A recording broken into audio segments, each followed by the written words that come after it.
organizers of this consultative assembly, we may have to capture some of these touchy issues. The opportunity again, fortunately, and it is always my fear that someone much smarter than I will come up with something that will really provoke me and make it difficult for me to answer. But most of them were comments, and I want to thank you so much for the many comments that you made. I think there is one or maybe two or so.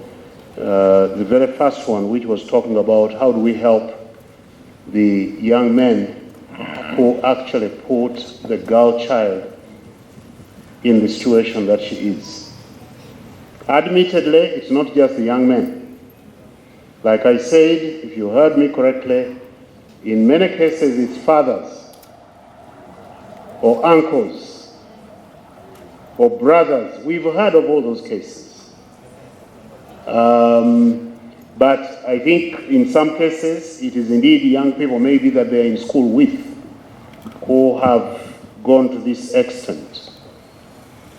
Now, I need to say that everything and the reason why I started with the family is because I have a very strong conviction that we must not relinquish the responsibility that God gave to the family and give it to schools.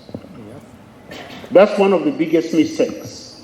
Strengthen the family and you have got things being done properly. So when I raised all these, you remember the very first comment that I made about that, I was also talking about generally all students need to be prepared. All of them, whether they're male or they're female, they need to be prepared if they have been through this.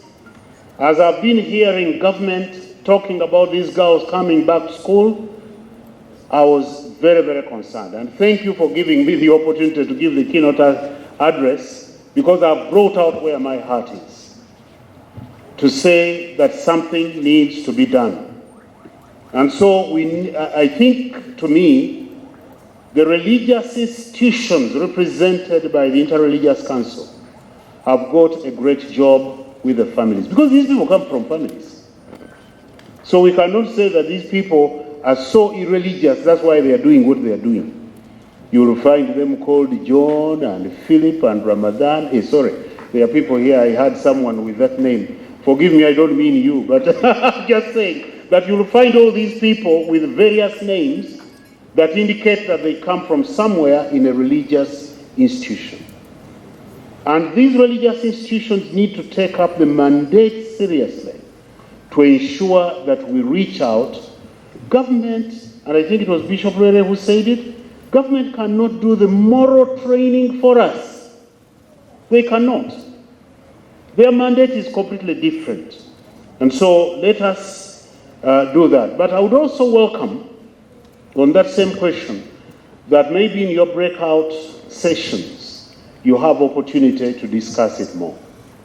Because to me, I put it mainly at the doorstep of the religious institutions. I put it at the doorstep of the families.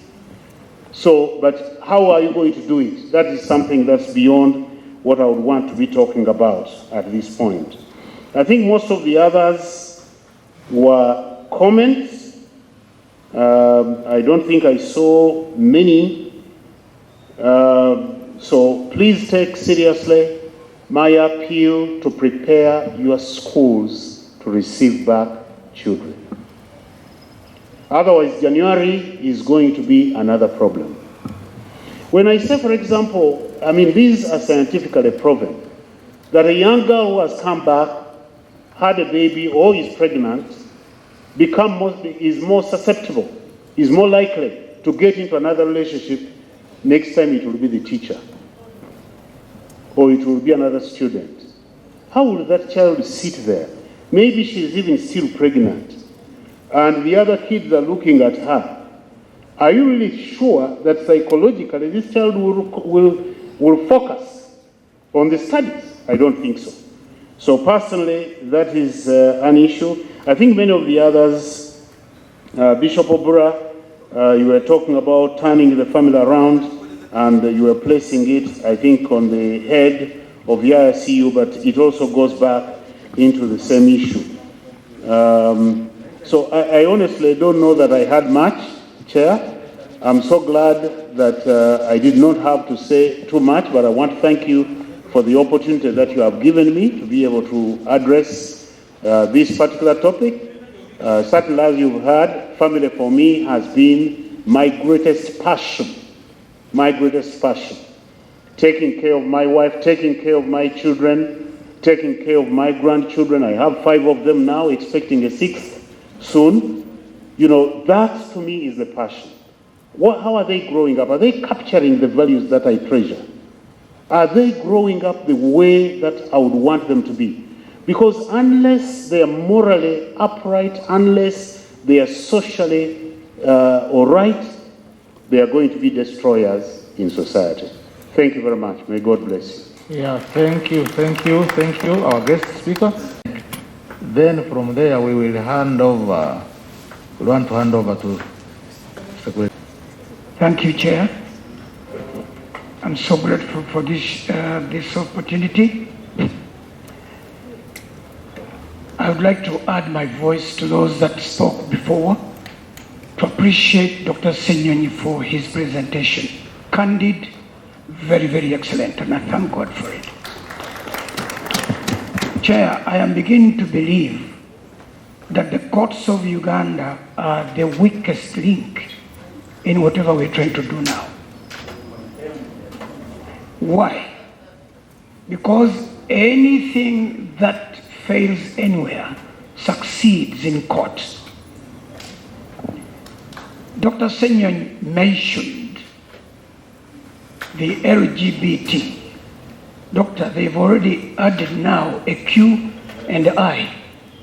They are not only lesbian, they're not only gay, they are also now bisexual, they are transgender, they are queer, and they are intersex. So it is now LGBTQI. And they will soon finish the entire alphabet. But before that happens,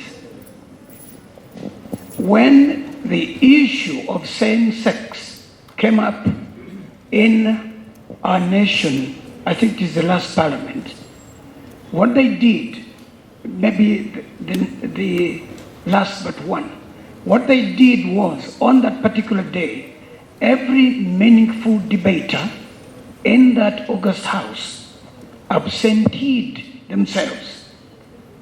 And the issue was subjected to a vote.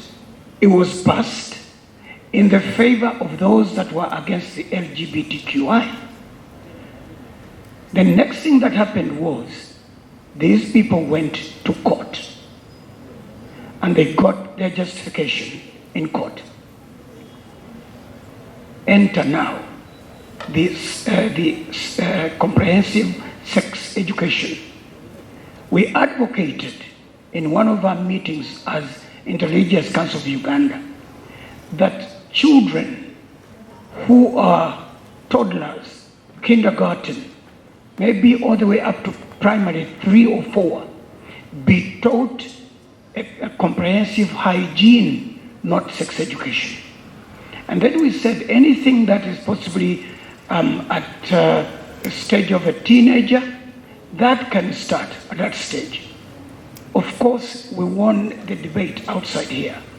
The next thing we know is, according to Bishop Ruere, is they went to court, which is true. They went to court. An NGO went to court. They have also now won the case. What you see here is court has become the enemy of the people. I would like a comment on that. I would like to see what we can do as religious leaders to protect ourselves from the immorality that is being pushed against us, against our virtues, against our character, against our values, against anything that we stand for as religious leaders in this country. The reason we are here is to show the world that we are in this world, on this planet, but we are not of the world. And we must show them that this is wrong. We need a voice out of here to advocate for those that cannot speak for themselves in the area of the LGBTQI and the area of sex education, which is now actually comprehensive. It's no longer mild, it's not going to be a bit controlled, it is extensive. A child starts to learn about those things as early as year one. Thank you. All right, all of those are more of comments. Young person. You know, they have come with new chapters of how they do things.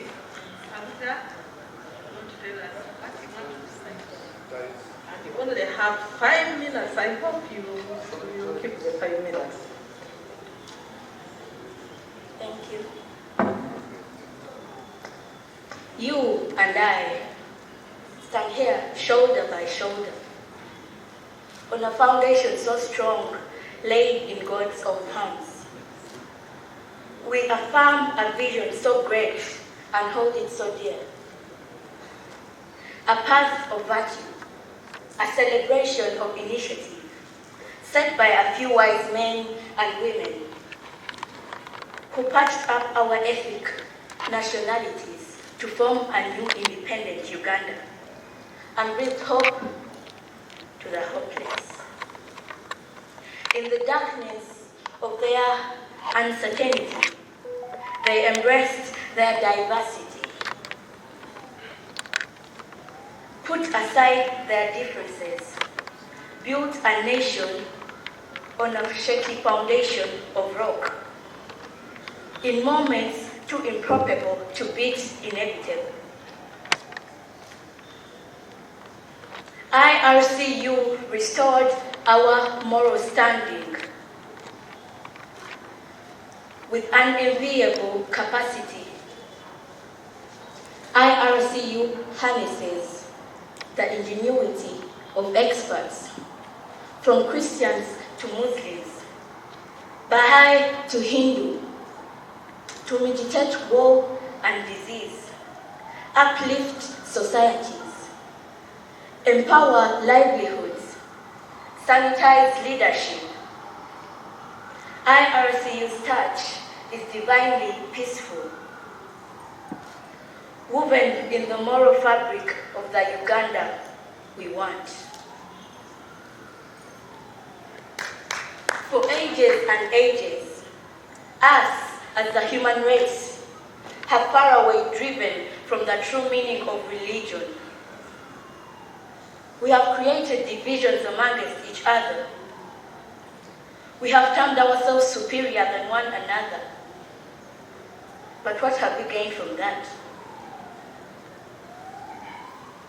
You see, we tend to forget that we're all here on earth for a short time. That we're all here on earth for the same purpose.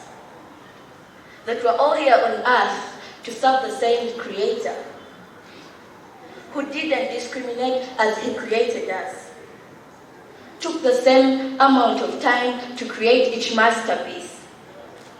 That Muslim, that Christian, that man that lies barefoot on the floor every morning, facing an image of Buddha, that woman who devoted herself to Brahman, all in the hopes of serving that one Creator.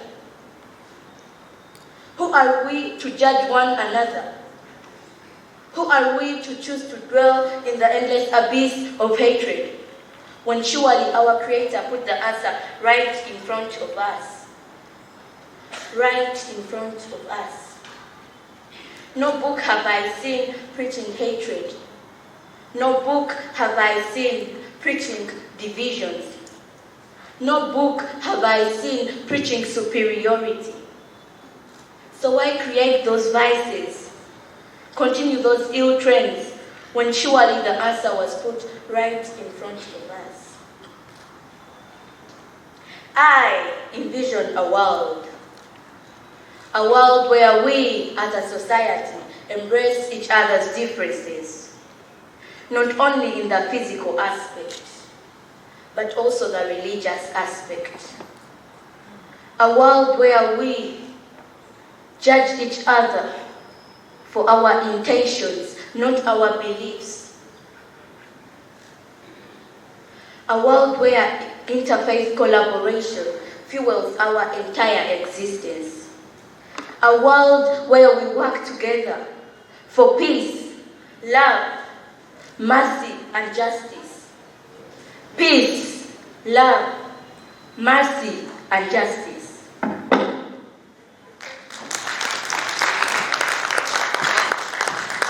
A dialogue, and I don't want to go further than that. I want to invite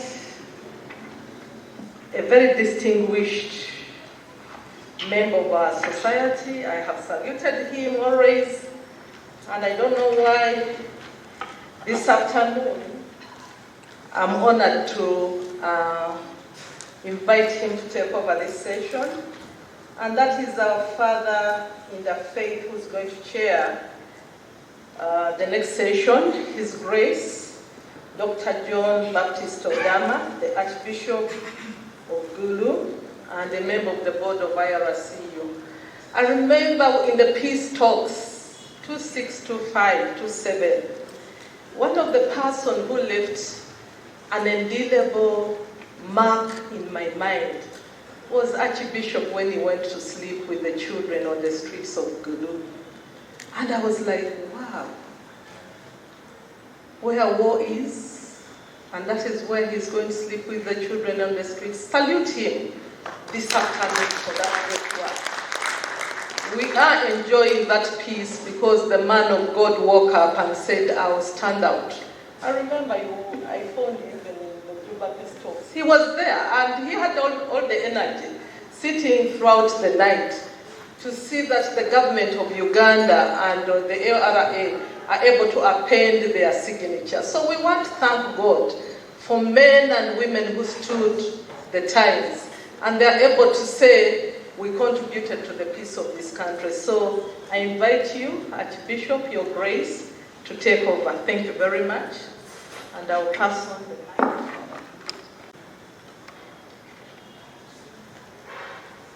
Those successes are not mine. They are successes for my Lord.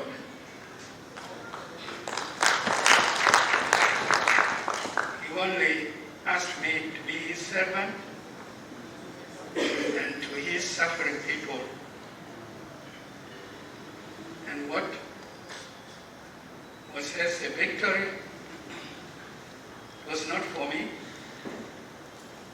It was for the ngini, I call them the small ones, their parents, and all who were suffering in that situation.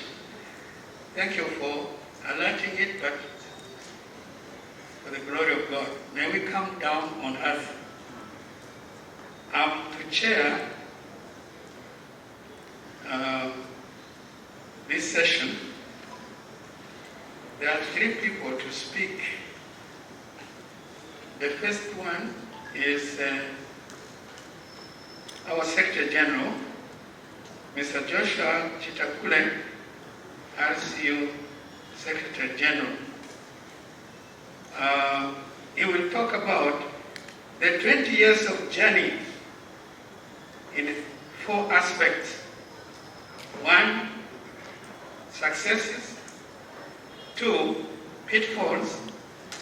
3, lessons learned. And then 4, the future plans. Mr. Joshua Chitakule, would you ascend to the podium to take this congregation or this audience to the insight of this topic, the 20 years journey. The 20 years journey of IRCU. I wish you God's blessing. Let us welcome him, please, dear people. Yes. Thank you so much, Your Grace. Yes. Archbishop John Baptist Odama, the chair session of this afternoon. Members of Council Presidents, delegates, good afternoon. Good afternoon.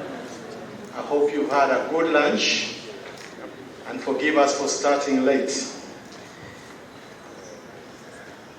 So this afternoon, I am privileged to share with you our journey, a journey of 20 years. And I will be emphasizing more of the successes. I don't like talking about failures, but more of the successes. And what I've done in my paper is to show you pictures, the things that we've been able to do together, the things that we've been able to do together for the last 20 years. Alan, I don't see my presentation on the screen.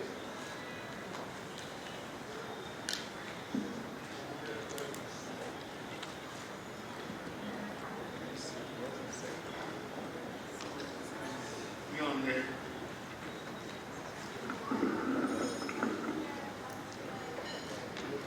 We on this side, we shall be.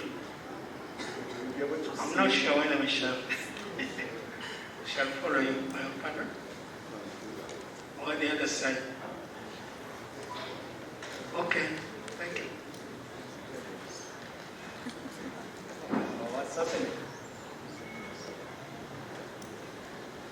So in this journey,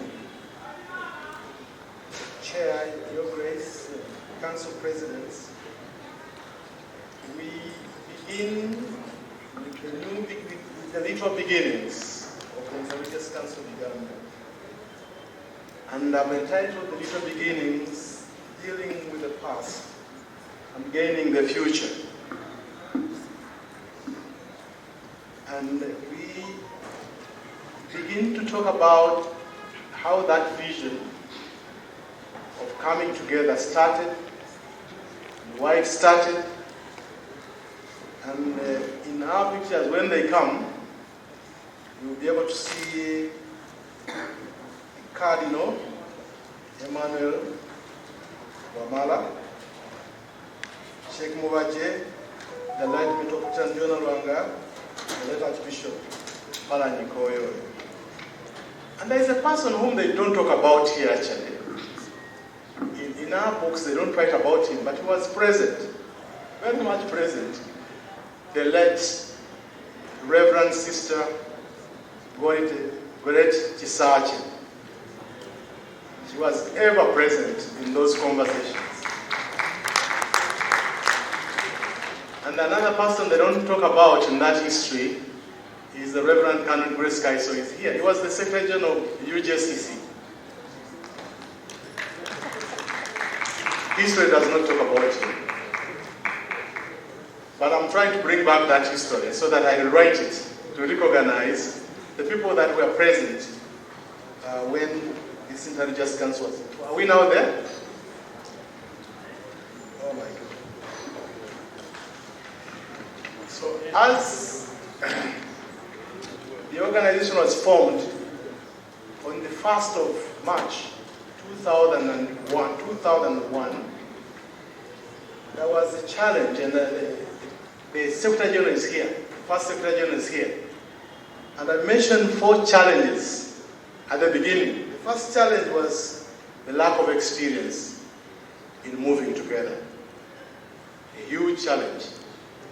You have a Muslim, you have a Catholic, you have an Orthodox, and you have an Anglican. And they have agreed to move together. Huge challenge. The second challenge was the varying capacities. These people have they had different capacities up to now. We still have that challenge.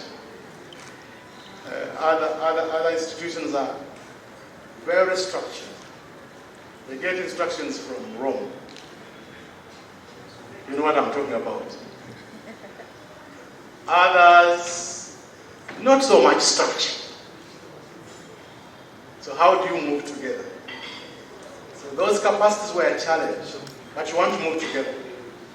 The third challenge was the divisive politics in this country. The politics, which is very historical, that right from the very beginning, People organized themselves along lines of religion. I am told the Catholics had their own political party, the Anglicans their own political party. So that still had effect at the beginning. These are DPs, don't trust those UPC fellows. And so those were the challenges. The last one was doctrinal positions within the member organization. For example, if you're going to issue a statement, how do you issue that statement? You're going to write a pastoral letter. What do you quote? The Bible, the Quran, and your religious leader. Do you want to issue a statement that is plain? How do you do that? So those were challenges. I'm still wondering what happened to my presentation. And so the Secretary General is here, and we were laughing the other day. How did you deal with this? And he told me, by God's grace, they moved. They did not have to agree on each and everything. They did not have to address each and every little thing that I mentioned here. And so the journey begins with those challenges. And the first program was the program of HIV and AIDS. And I saw here Professor Canon Ryamugisha Gideon. Are you still present? He's gone. So they had to agree on how to address the issue of HIV/AIDS together. Remember that each one of them had a program. The Church of Uganda had their own program. The Catholics had their own program. I think the Muslims were working on theirs. The Orthodox were also working on theirs, but here they had to agree to work together. So they agreed. Is it there now? Okay. I am on page 3, page 2.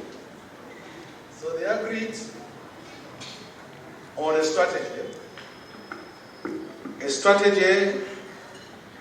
And here I mentioned that the commitment of the religious leaders to sustain the support gave the Indians in addressing the HIV/AIDS pandemic. RSU, in partnership with other players, developed the ABD strategy. Very strange because it has a D. A stands for abstinence. If you are not married, abstain. But if you are married, then be faithful. If you don't do the two, then you have the D. Do you know what the D stands for? Death. And through sensitization, through mobilization, together with other partners, they were able to bring the infection rate, I think, from 18% to about 6.4%. So I want to thank them so very much. And the reason I was calling for Professor Gideon Ryamugisha, that one was a true example of the work of the Interreligious Council of Uganda. But of course, that was prevention. But what about those who were infected? Those who are living with HIV and AIDS? What happened? What about the children that they were leaving behind? So in the pictures there, we see a program for the orphans and vulnerable children, how RSU was able to mobilize resources, and they were supporting orphans and vulnerable children with school fees, with scholastic materials, with skills. I don't know whether you're able to see the other picture. I think those are sewing machines. You can see those are sewing machines. Down here they were distributing books. You don't see the other side. I think that was prevention. And so that's how they moved. But at the same time, while they were working on the challenge of the HIV and AIDS, there was another challenge in northern Uganda, the challenge of the conflict in northern Uganda. And I think our chair was chosen strategically because he was a key player in ensuring that the conflict in northern Uganda is addressed and comes to an end. So in about 2004, there is a solidarity visit. I want to see. You can see those pictures there. good place to show pictures. The late Archbishop Livingstone Nkoyoyo, Cardinal Wamala, the Mufti, and the Father John Alwanga were in northern Uganda for a solidarity visit to work with their colleagues, Archbishop Odam and others, to make sure that they advocate for a peaceful settlement of that conflict in northern Uganda, but also to begin to advocate for an increase in humanitarian assistance to the people that were suffering in northern Uganda.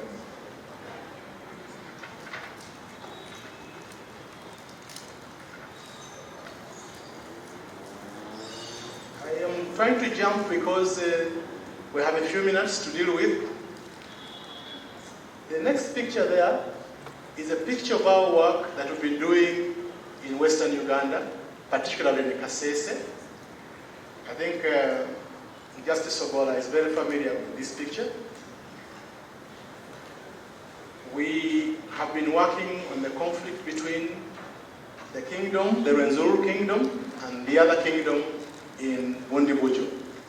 And we are privileged that through our work, the two kings were able to come together, and we witnessed the signing of a peace agreement. To date, we still have that peace agreement. We still keep it. Another copy is being kept by the Elders Forum. So that's part of the work that we've been doing. But the next picture is talking about our work within the region. When I think I became Secretary General, we formed a network, the Great Lakes Region Religious Network. And that network was supposed to deal with the issues of conflict within the region. At that time, South Sudan was on fire, the DRC was on fire, Burundi was on fire, Rwanda was on fire, part of Uganda was on fire. I think it was only Tanzania that was peaceful, and Kenya to some extent. And so what do you do? So we had to mobilize the religious leaders within the region to begin to speak one language on especially two issues. How do we ensure that we speak the powers that be, that they're able to speak? They're able to end that conflict peacefully. But what about the refugees? Especially the refugees that were flowing in Uganda from every corner. From Sudan, from DRC, from Burundi, from everywhere. So that was the purpose of the meeting, and I want to applaud the chair then, Elder John Wani. I had invited him, but I'm told he's a little bit weak, he could not be here. But he was our chair, and we were able to push a lot of regional initiatives to make sure that we have peace within the region. And that brought us to 2012, and in 2012, next. Yeah. In 2012, when we were celebrating our independence, there was a process that we codenamed the envisioning process. We went around the entire country collecting your views on the role of religious leaders in nation building. And arising out of that process, we came up with what we have called the Uganda we want, which is structured around 6 pillars. And that bishop is very fond of those 6 pillars. Can you put those 6 pillars? And on your tables, we have put that vision, the vision of IRCU and the 6 pillars. And we want to thank all of you for having participated in this visioning framework and were able to come up with those 6 pillars. And I want to report to you that since then, all our strategic plans are organized around those around the 6 pillars. And I'm also happy to report that during the same time, the idea of the national dialogue was born. The idea of the national dialogue was born, the birth of the Uganda National Dialogue. I'm trying to summarize because we will share with you this presentation, so you don't have to write so much. I'm only sharing highlights. And in 2014, Chair, Your Graces and Eminences and Delegates, of course we had a challenge. And here we have called it IRSU through the turbulent changing landscape of HIV and governance funding. All of you know that there was a clash of values when we chose to support government in coming up with a law against the promotion, the popularization of gay movement in this country. Some of our donors were not comfortable, and they took away all the money that we had. I don't want to mention the amount, because every time I mention it, some of my colleagues begin looking at me, are you serious? $34.5 million, and you let it go like that? Are you serious? But that's what we let go. The 34.5 million US dollars. That's what we let go. Because we thought that our children needed to live in an environment that protects them against gay and lesbian. And so that time was a difficult time. So many challenges. And I want to thank Dr. Kakembo. He used to come to our secretariat every week to pray for us and encourage us. Please clap for him. Every week he came to pray and encourage us. So how did we gain the future? Gaining the future. Gaining the future. Somebody who is doing this is very slow. So to strengthen the governance structure, a review of our constitution was undertaken, and in so doing, IRSU empowered the members and the entire structure to operate effectively and harmoniously. IRSU updated its institutional procedures and systems to strengthen professionalism. That's what we did. We strengthened professionalism, that we're able to reach out, to engage, to write professional proposals, and it opened up space for new members as well, but also new donors. And I'm happy to report that during that very time when we were struggling, we got 2 additional members to the IRSU Council Presidency. Consequently, the NAPECHU, which is now APE, and which was led by Bishop Joshua Rere, still led by Bishop Joshua Rere, and BAF, led by Apostle Joseph Sirwada, were brought on board. And they came in with fresh knowledge, fresh energy. And I can tell you that working with them has been a blessing to all of us. Please clap for them.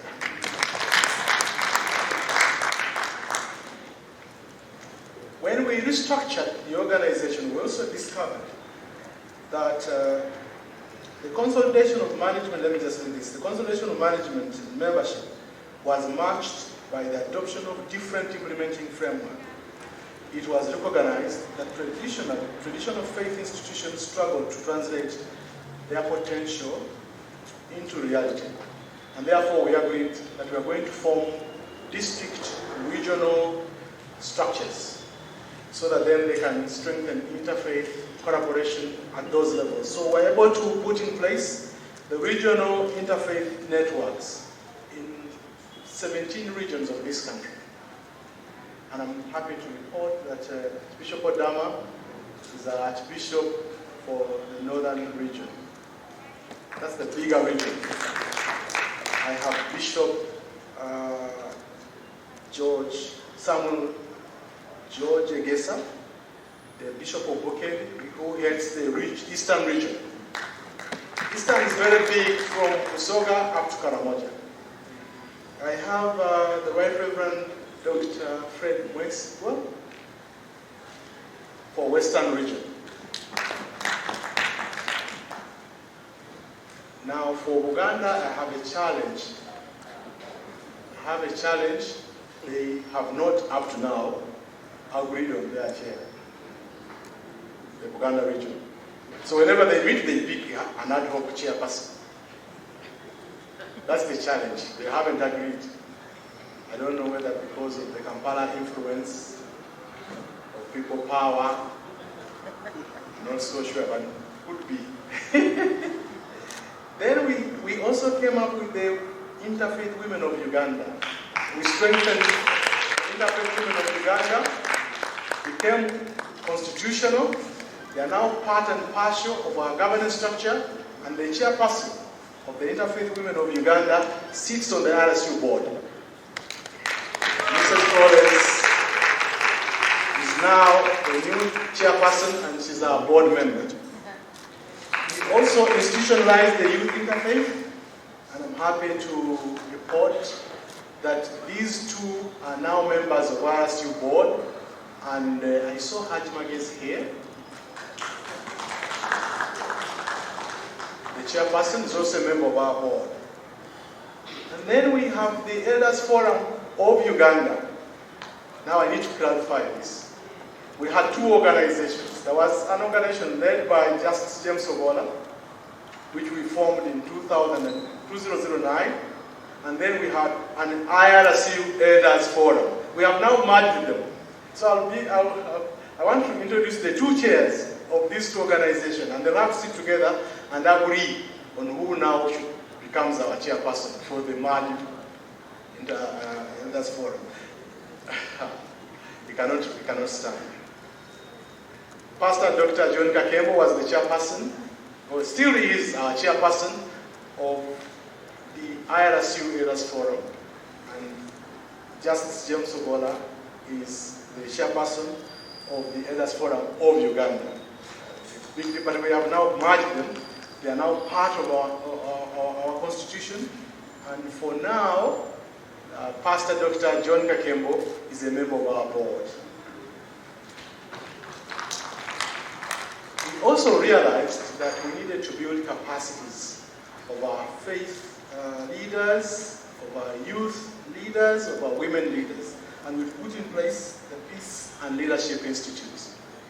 And we're happy to report that we have had two headmasters, we call them headmasters at IRSU, Mr. Nento, Godfrey Nento, who now works with the Catholic Secretariat. He left, and when he left, I fished. Remember the other cabinet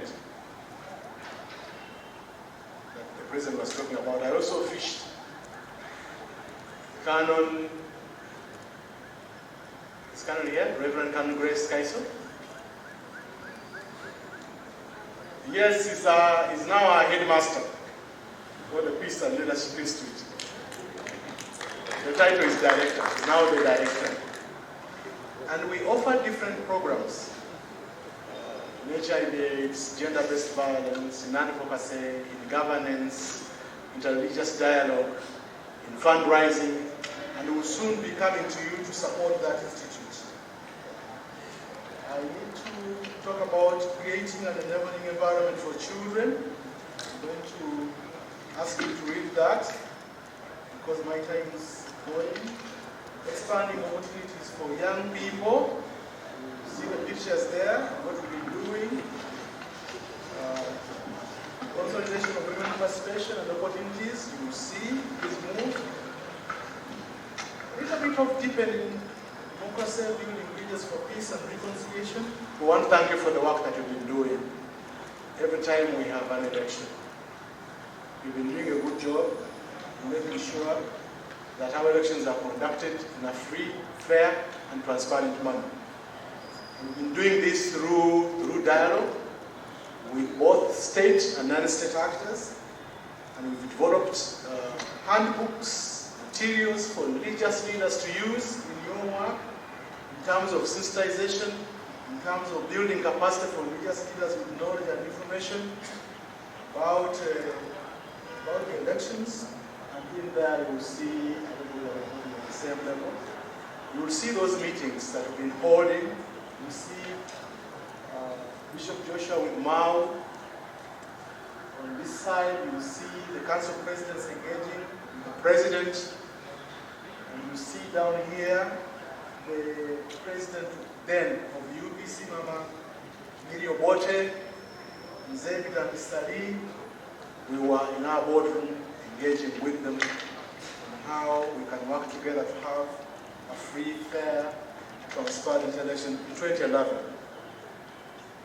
We have engaged in policy advocacy, and I just mentioned a few areas here.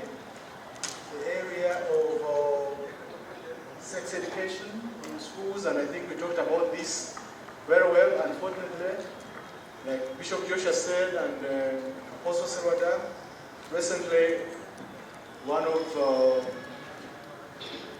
the organizations took this issue to court, and the court ruled that there was no problem having sexuality education in schools. But we have done a lot of advocacy and it had been stopped.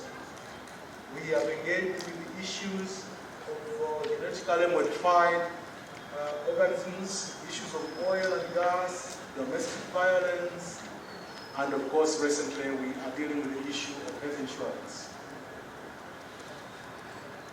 You're left with 5 minutes. I'll be done in grace. Now I want to talk about, if we can move to strengthening the culture of prayer.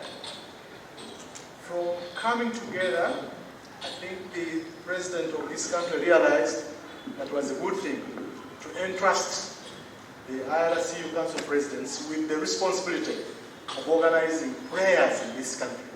We are now in charge of all the national prayers that are organized in this country. I was grateful for that. So whether it is COVID, whether it is, apart from parliamentary breakfast, that's organized by themselves, but we still work together to support them. The national end of year Thanksgiving, and this year, the end of year Thanksgiving will be on the 10th, and again, the Council Presidents is the one that's organizing those prayers. But also you realize that almost in every gathering, in every meeting, that meeting will start with a prayer. So it has not just come. You have worked on it. So that culture is growing, and thank you very much for ensuring that we have a culture that responds to our motto for God and our country. Even in Parliament, they start with prayer. Even in Cabinet, they start with prayer. And so you've been responsible for this. So, our journey to sustainability. That's where I want to go. In 2017, the Council of Presidents met with His Excellency and talked about 3 things. The first one was the need for the national dialogue. Of course, we had talked about that dialogue before, immediately after the elections. But we continued engaging him about the national dialogue. The other issue was the idea of poverty, household incomes. And the third one was on corruption. And arising out of that conversation, we agreed to partner with government to support them in those 3 areas. And we've been able to do many things as a result of that partnership. If you check your bags, you will find a pastoral letter on building ethics and values, the fight against corruption in Uganda. There is a pastoral letter, and I would like to invite you to look at that pastoral letter. And we are lucky that Bishop Joshua here is now the chairperson, national chairperson of the Zero Tolerance to Corruption. I hope I get it right. Another hand clap for him. His goal is to bring together both state and non-state actors to fight corruption in this country.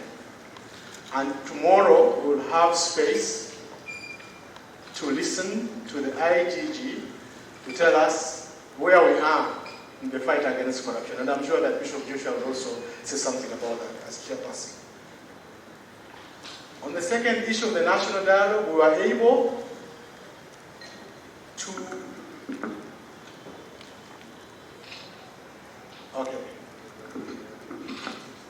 the president was able to sign what we call the highest level of commitment, the national dialogue communique. The highest level of commitment by government to the communique of the national dialogue. And through that communique, we were able to organize 5 pilot sessions for the national dialogue in the different areas of this country. And then the last issue is what I'm talking about here, which which is the establishment of a demonstration farm. The council president secured land, leased land in Iwigwe, 144-acre piece of land in Iwigwe. That's not good enough. On which we have established a demonstration farm. And those pictures you see are pictures of our farm. The name of that farm is called Paradise Demonstration Farm. It's indeed a paradise. When you get there, you find it paradise. And on that farm, we have cows. On that farm, we will have chicken. On that farm, we will have the other one.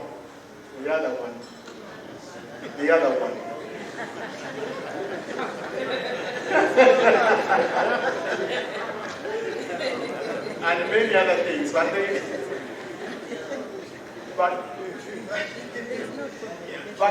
purpose of that farm is to build competencies, is to build skills of religious leaders, of women of faith, of youth interfaith.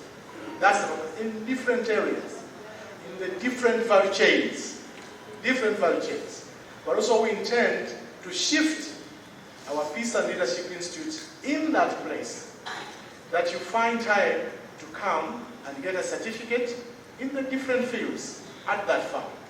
So that's where we're going. I need to thank the council presidents, and please help me to clap for them. A big hand clap. Through our partnership with NAS, we were able to secure money to build an administration block. Can you put the administration block there?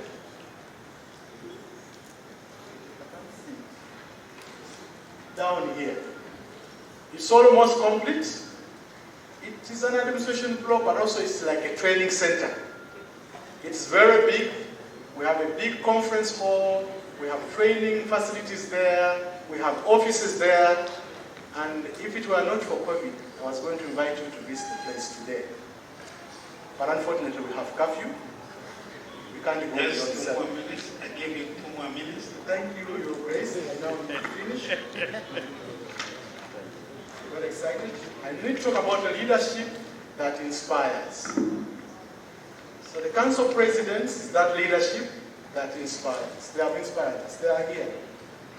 And then we have a board that has provided policy oversight. We need to thank them.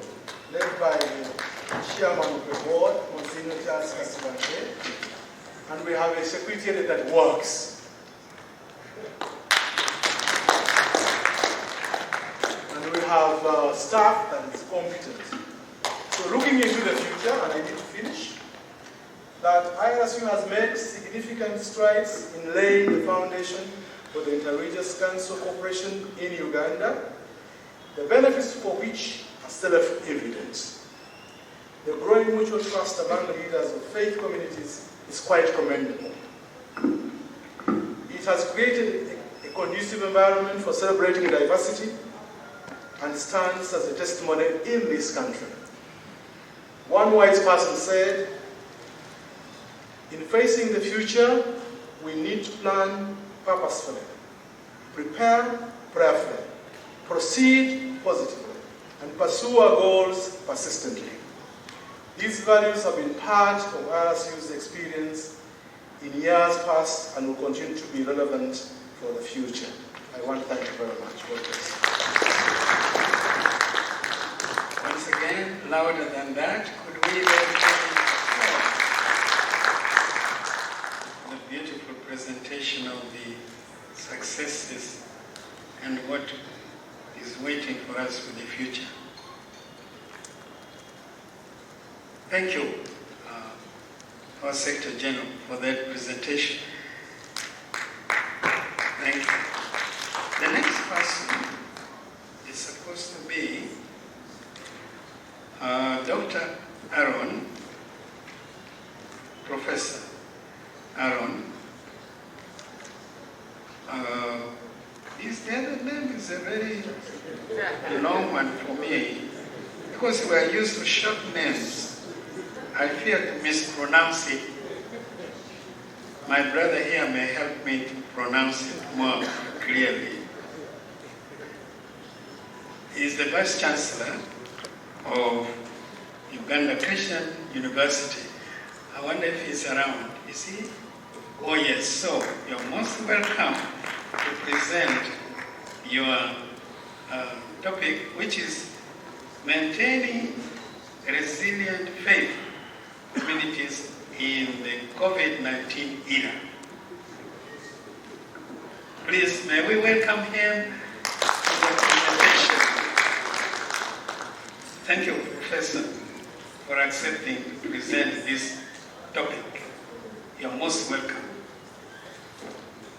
Remember, I'm giving you 30 minutes. If there is any need, I will only add 2 minutes. Thank you. Yeah.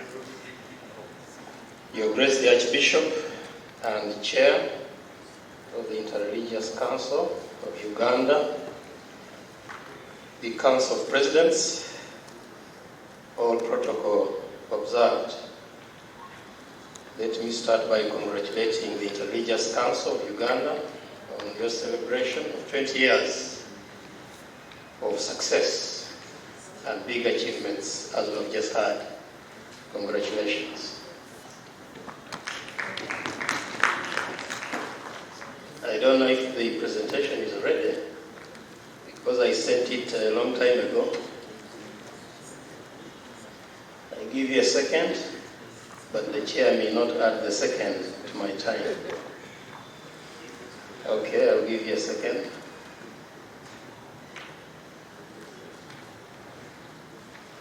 I'm married to a wife who is female.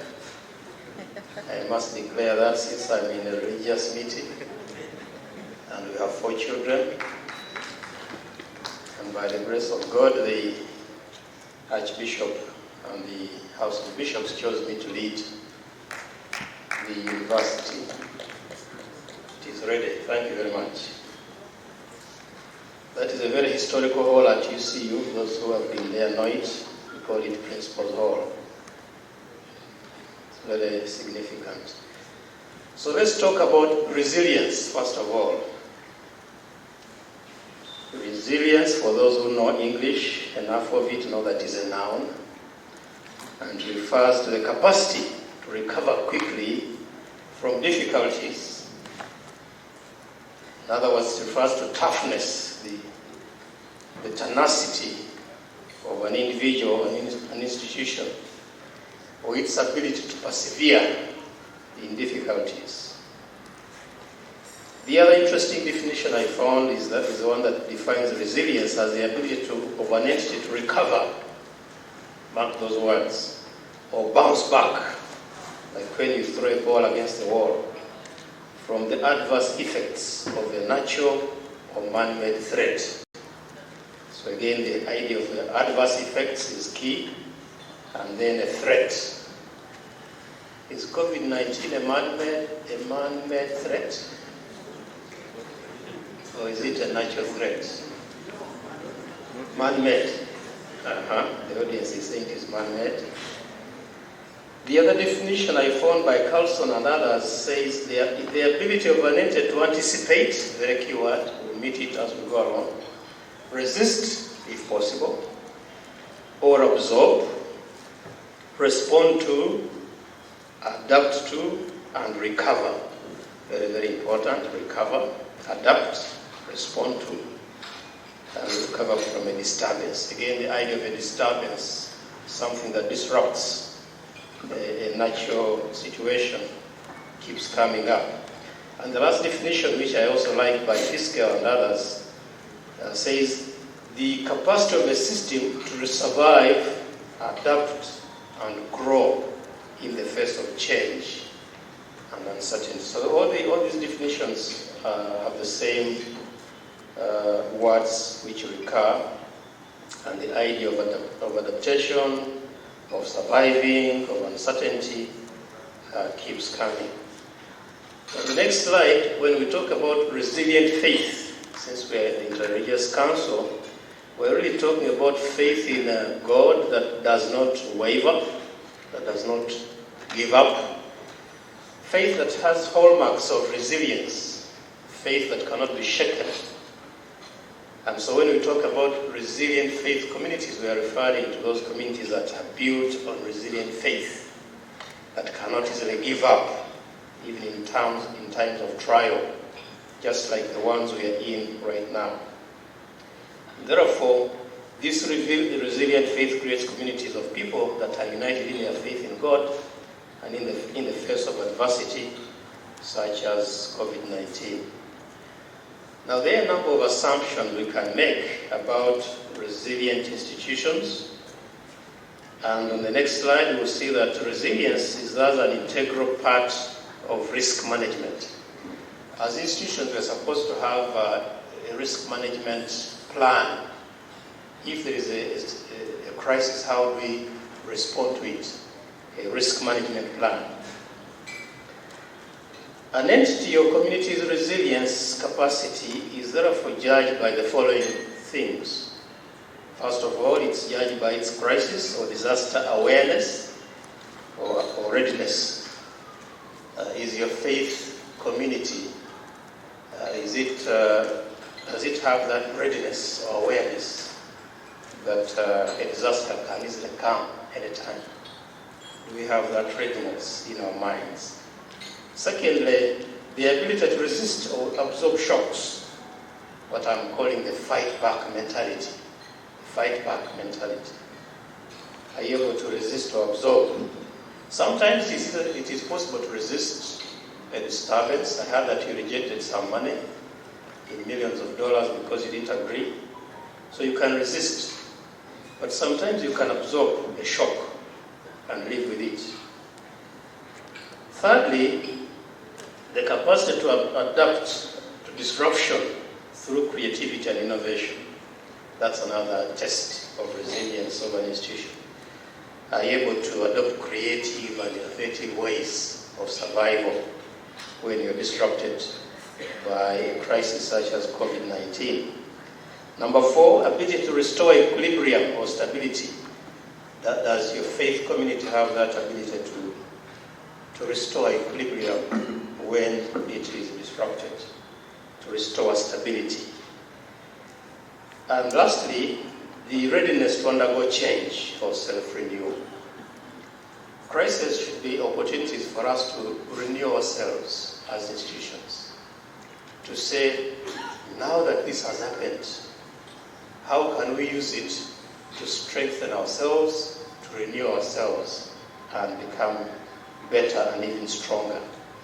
And I hope that as the Interreligious Council for Uganda, you also have that willingness to undergo change, to renew yourself now that COVID has happened.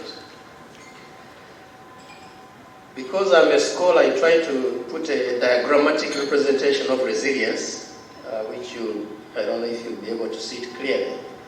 But when you look at the left, you have that horizontal line represents equilibrium, the state when things are going well, that horizontal line.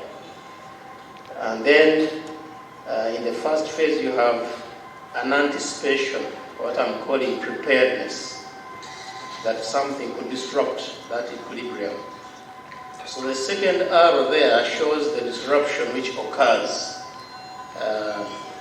when an event such as COVID or a war situation happens. And so in that corner, in that 90-degree corner, is when you therefore talk about resisting or absorbing the shock, what I'm calling the mitigation measure that you take. The down loop represents the low fall. When a shock comes, the institution goes down, like we have seen during lockdown. But that is a moment for response or adaptation.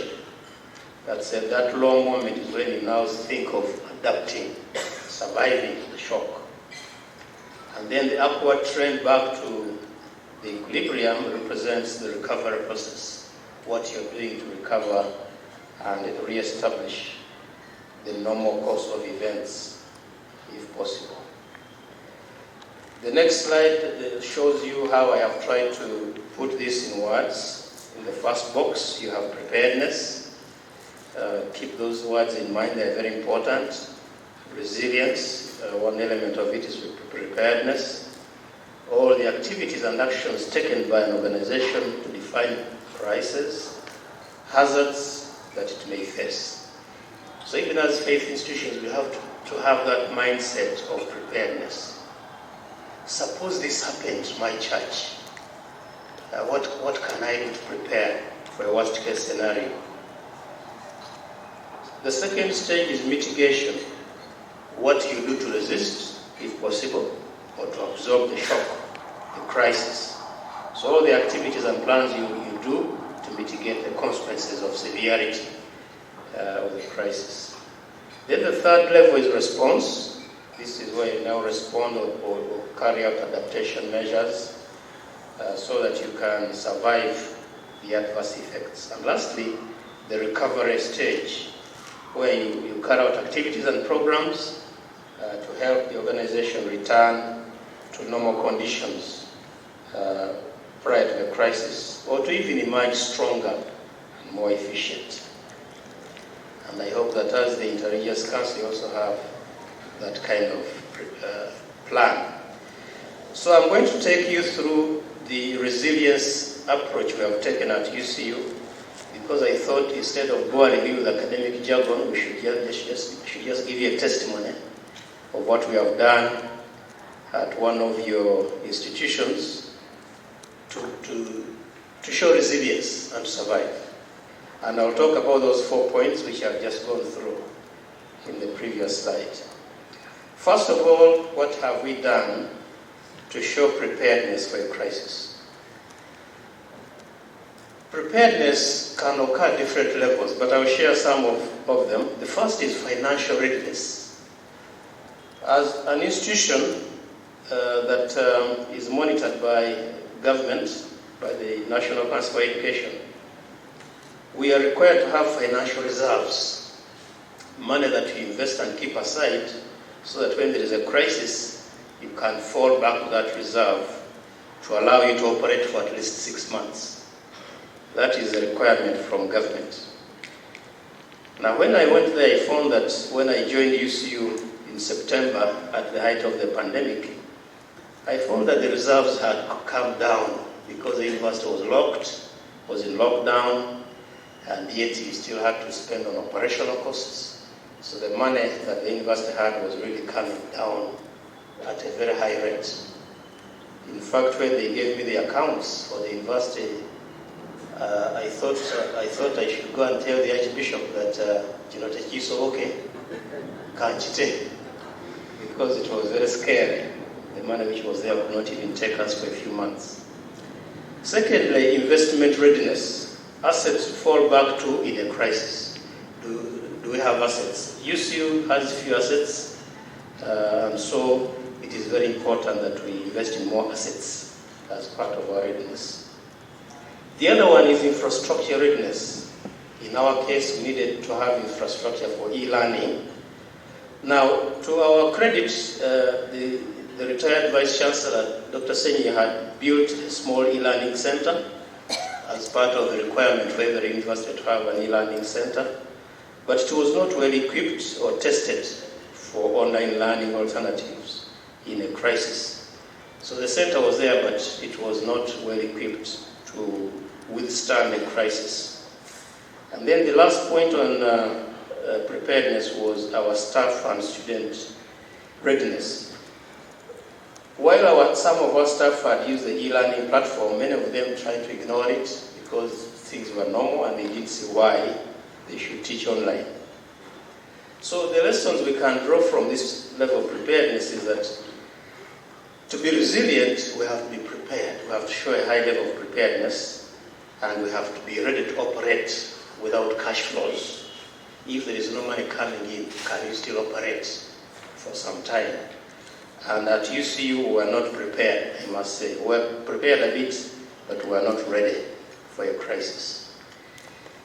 The second level is mitigation measures. Plans to mitigate negative consequences of a crisis. At UCU, what they did during the chairmanship of Bishop Sheldon Mwesigwa as chair council, when I came in, they had scaled back on operations. They had suspended contracts of staff because there was no money to pay them during lockdown. But one good thing that Bishop Sheldon and his council left in place was a business continuity plan. They set up a committee which would propose urgent interventions that the university would follow. And that committee has really helped us a lot.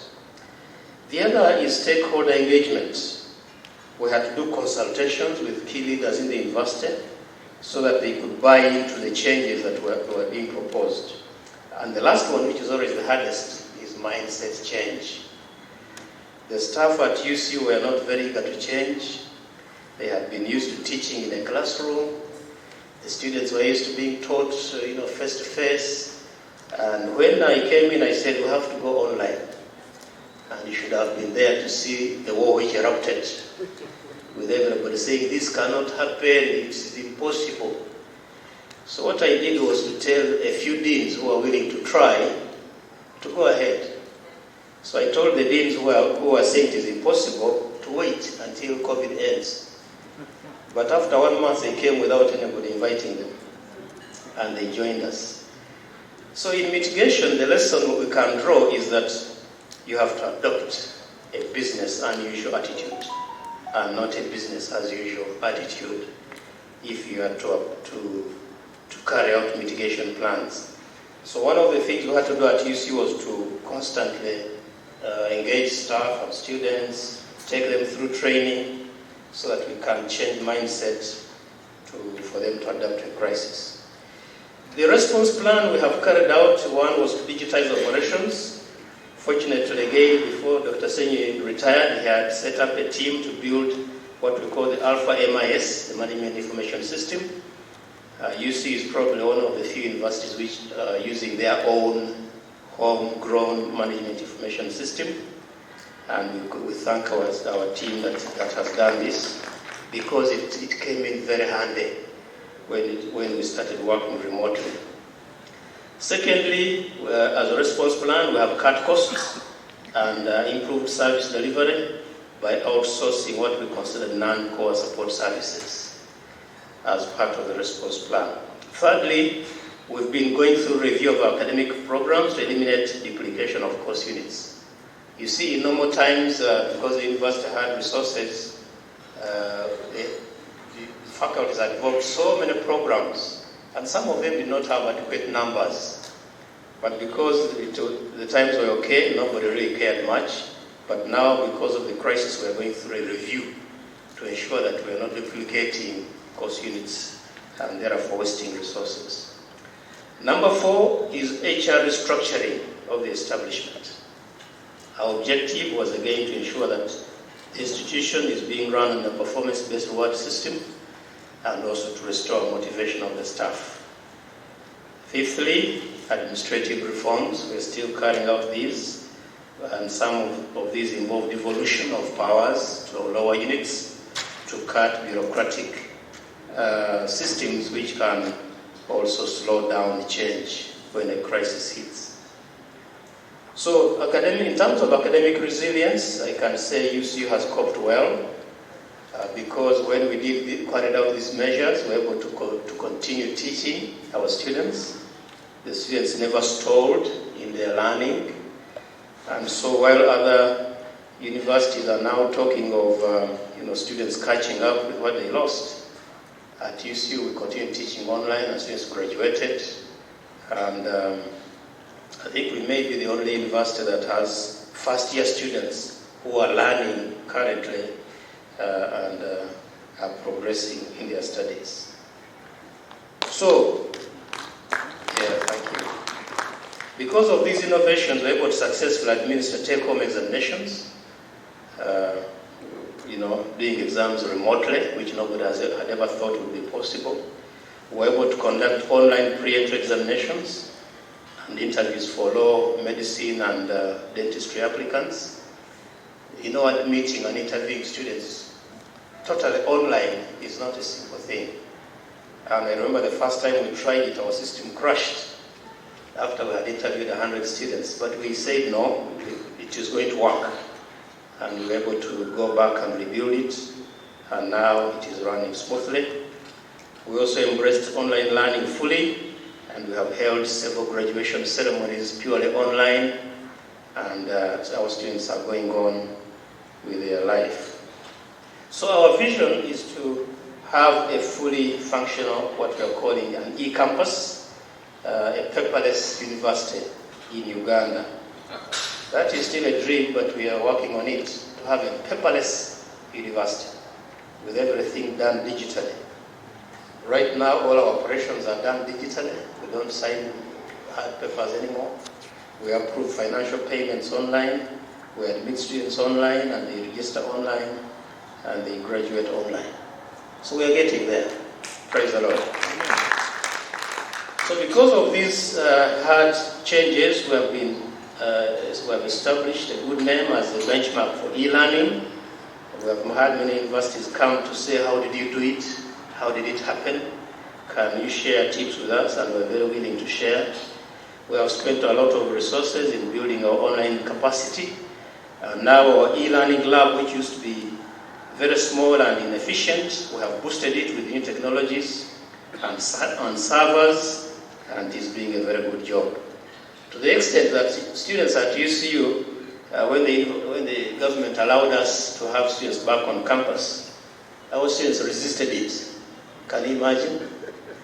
When we told them we were going to teach online, they almost threw stones at us.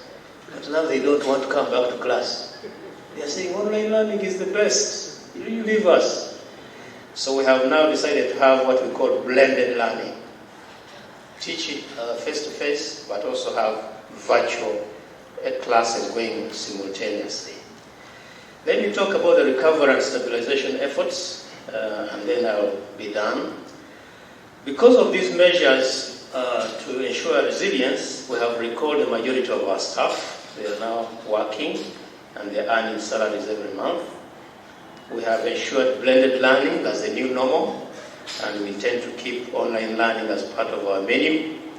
We have cleared all statutory financial obligations. When during the lockdown, as I said, the university was running low on resources, and we had accumulated NSSF payments, pay as you earn, and so many other statutory deductions which we are not remitting.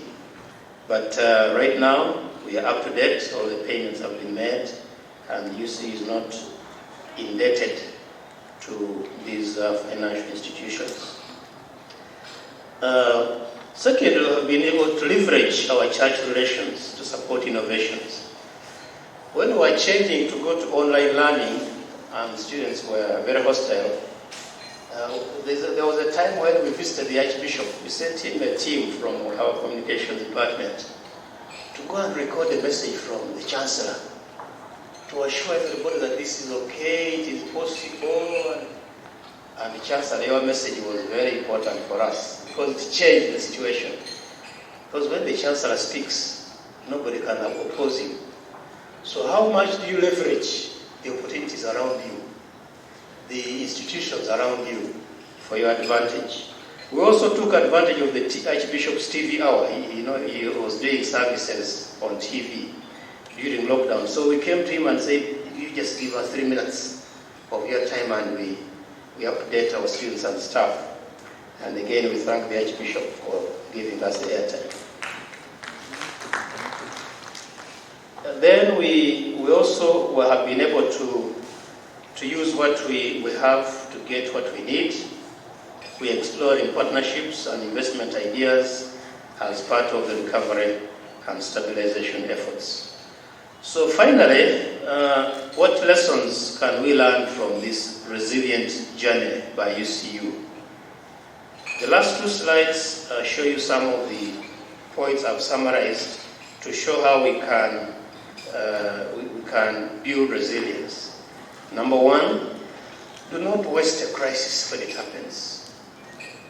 And UCU made sure that we did not waste this crisis. By that I mean that you should use a crisis situation to reflect on your mission and work as a faith-based institution. Don't look at a crisis and just cry about it. Take advantage of it positively to make some reforms, to make some improvements. Secondly, in a crisis, if you want to be resilient, going digital is key. And I'm very glad that the Church of Uganda has embraced this, the Pentecostal churches have embraced this, by using digital tools for online operations. Now you see many ministers going on with televangelism. You've heard of Online Church of Uganda. You've heard of many churches now owning radios and YouTube channels.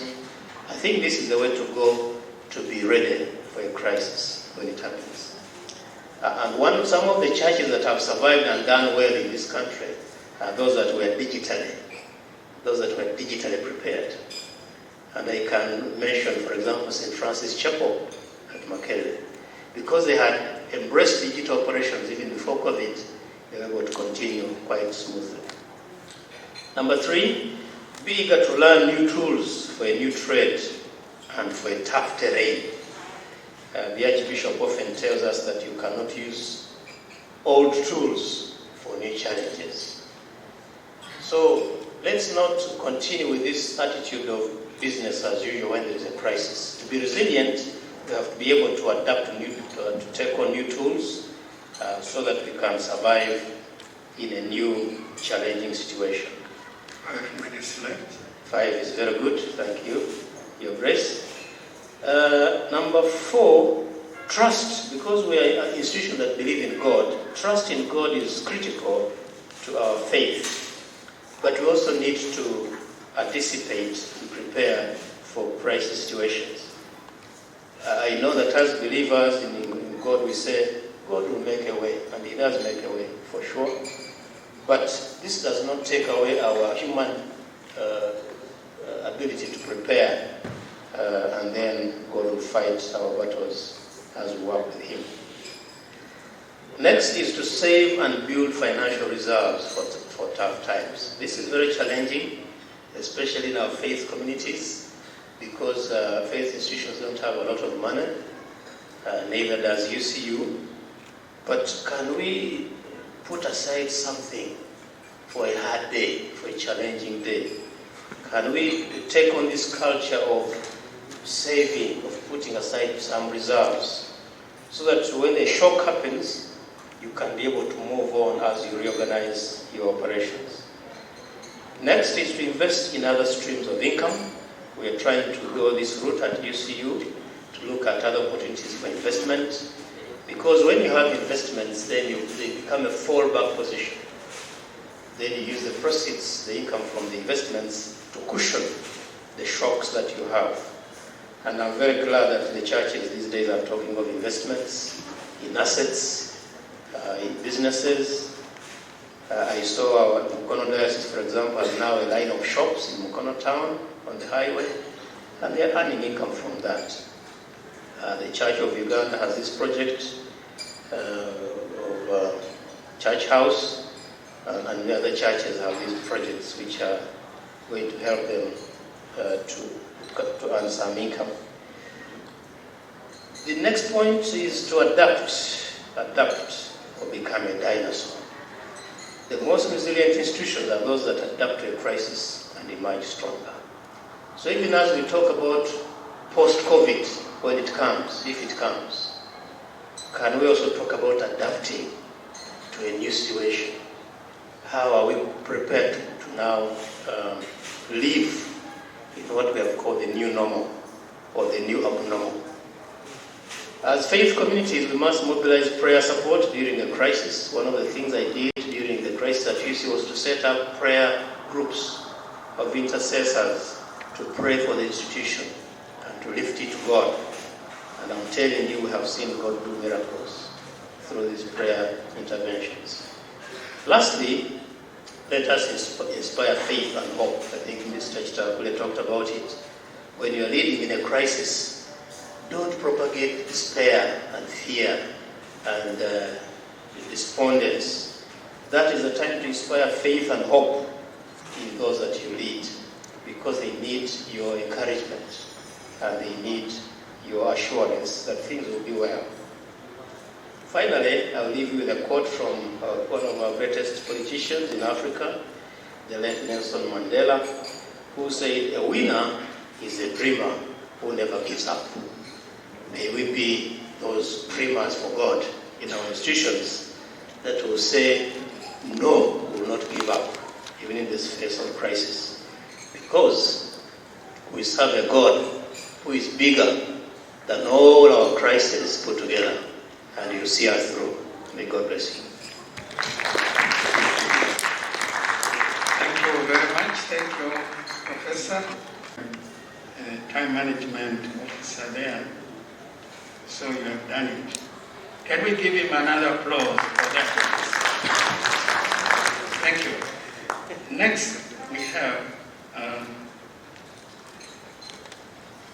Bishop Joshua Nwere, the National Overseer, Association of Pentecostals and Evangelical in Uganda. So, for chair, yes, you're most welcome. He's going to present the role of religious leaders in national transformation. That we share. I don't know what would be the right priestly. Do you use the word priestly? What would you use for somebody who's a clergy from the Muslim faith side? What do you use? You use the word the priest, like imam, or what would be the right? Still priestly. Okay. And then the king has to do with, I'm going to explain it a little bit so that we are on the same page. And those are the ones I'm going to restrict myself to, and how, as they fit in our situation, as they fit in our calling. Let me start with the prophetic role. Let me start with the priestly, since they are still struggling with the system here. That one is easier for us to understand. Number one, in the priestly role, we have responsibility to pray and intercede for the people and their leaders. That is easy. All of us are doing that very well. And I'm not spending much time on it. The second is we use our pulpits, our positions, to preach the message God has given to us. That one is also easy, and I'll not make more comments. The third is pastoral. Pastoral means we nurture the people, we shepherd them, we take care of them. That is our pastoral role. Feeding the people, nurturing the people, caring for the people, comforting the people, encouraging the people. Those are all words that have to fit in our pastoral responsibility, shepherding responsibility. We shepherd those who are oppressed, dispossessed, disadvantaged, discouraged, disenfranchised. This is part of our priestly role. Then we have a teaching role. Earlier on I mentioned that we had to preach the message, but the teaching has to do with explaining. It goes a little bit deeper, and we have to teach the truth. People are transformed by the truth. The truth has to change. Okay. Teaching God's truth is so important. In the scriptures, in the Bible, for example, in the book of Hosea, Prophet Hosea, chapter 4, verse 6, he says, "My people are destroyed for lack of knowledge." When people don't have knowledge, and we have a problem in our days today, there's a lot of preaching that does not take people deeper into the knowledge of the truth. And it leaves believers hanging. They are emotional, they are hysterical, but they're not deep. When you don't teach people the truth, they may be enthusiastic, they may be emotionally committed, but those people cannot change. It's not a sustainable way of transforming societies. That's why in Israel, when God got these people, this bunch of slaves, 3 million slaves from Egypt, he made every one of the fathers, every husband and father in the family was a teacher. In Deuteronomy chapter 6, he says, every one of you will teach. You teach your children when you sit down, when you wake up. So the primary school was in the house, in the home. The secondary school was in the synagogue. Then the temple was the university. That changed and transformed these slaves totally, completely. It meant that everybody, every husband and parent had to write, had to learn to read and then to write. You can imagine, God himself initiated the Bonabasome. Bonabasome didn't start with us here. It started with God demanding that every husband, every father was to be a teacher. Teach when you sit down, teach when you wake up. You need to explain this to. And Dr. Kakembo, earlier in the morning, he was explaining that these laws, you repeat them all the time, repeat them. They passed on so much. At that time, not many people were literate, but because they kept teaching and explaining, and then he gave them 7 feasts. In each feast, they had to teach and explain, teach and explain, teach and explain. When you have a Passover feast, sit down and explain why we are slaughtering a lamb, why we are catching the blood, why are we doing this? So everybody became a teacher, and that grassroots intellectualism changed that nation from a bunch of slaves to a most successful nation in the Middle East that time. The Queen of Sheba had to travel 700 miles to come and find this nation, which was so prosperous, and they said, I've never seen anything like this here. Yet this was a nation of slaves. The nation was changed and transformed by the teaching. Now what I'm emphasizing is our role to explain and teach, more than just preaching, more than the sermons that we do on our times of worship, days of worship. We have a responsibility of teaching. But we go beyond the congregations. We are supposed to teach the community. In Israel, the priest was the most educated person. Now that continued in Europe and America during the time when they were still following the scriptures.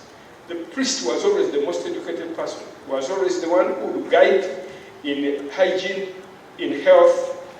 For example, in the Bible, the requirement was, if you had leprosy and you are healed, you go to the priest. The priest would check you out and see if you have been healed, and then he will give you a certificate to go back into the community, because the lepers were separated from the rest of the community. They were not allowed to be with other people. But who would do that checking? It was the priest, because the priest was the medical doctor, he was the health worker, he was the agriculture extension worker. The priests were these kind of people. So this is what we're supposed to do in our day. We are supposed to be the people who teach.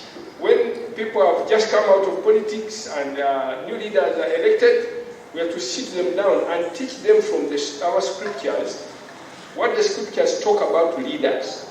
Servant leadership, loving people, caring for the people. We are the ones supposed to do that. Not just preaching, but teaching and explaining principles from our books, our scriptures, so that they are ingrained. These nations that we look at today, which we call prosperous nations, advanced nations, used to do that.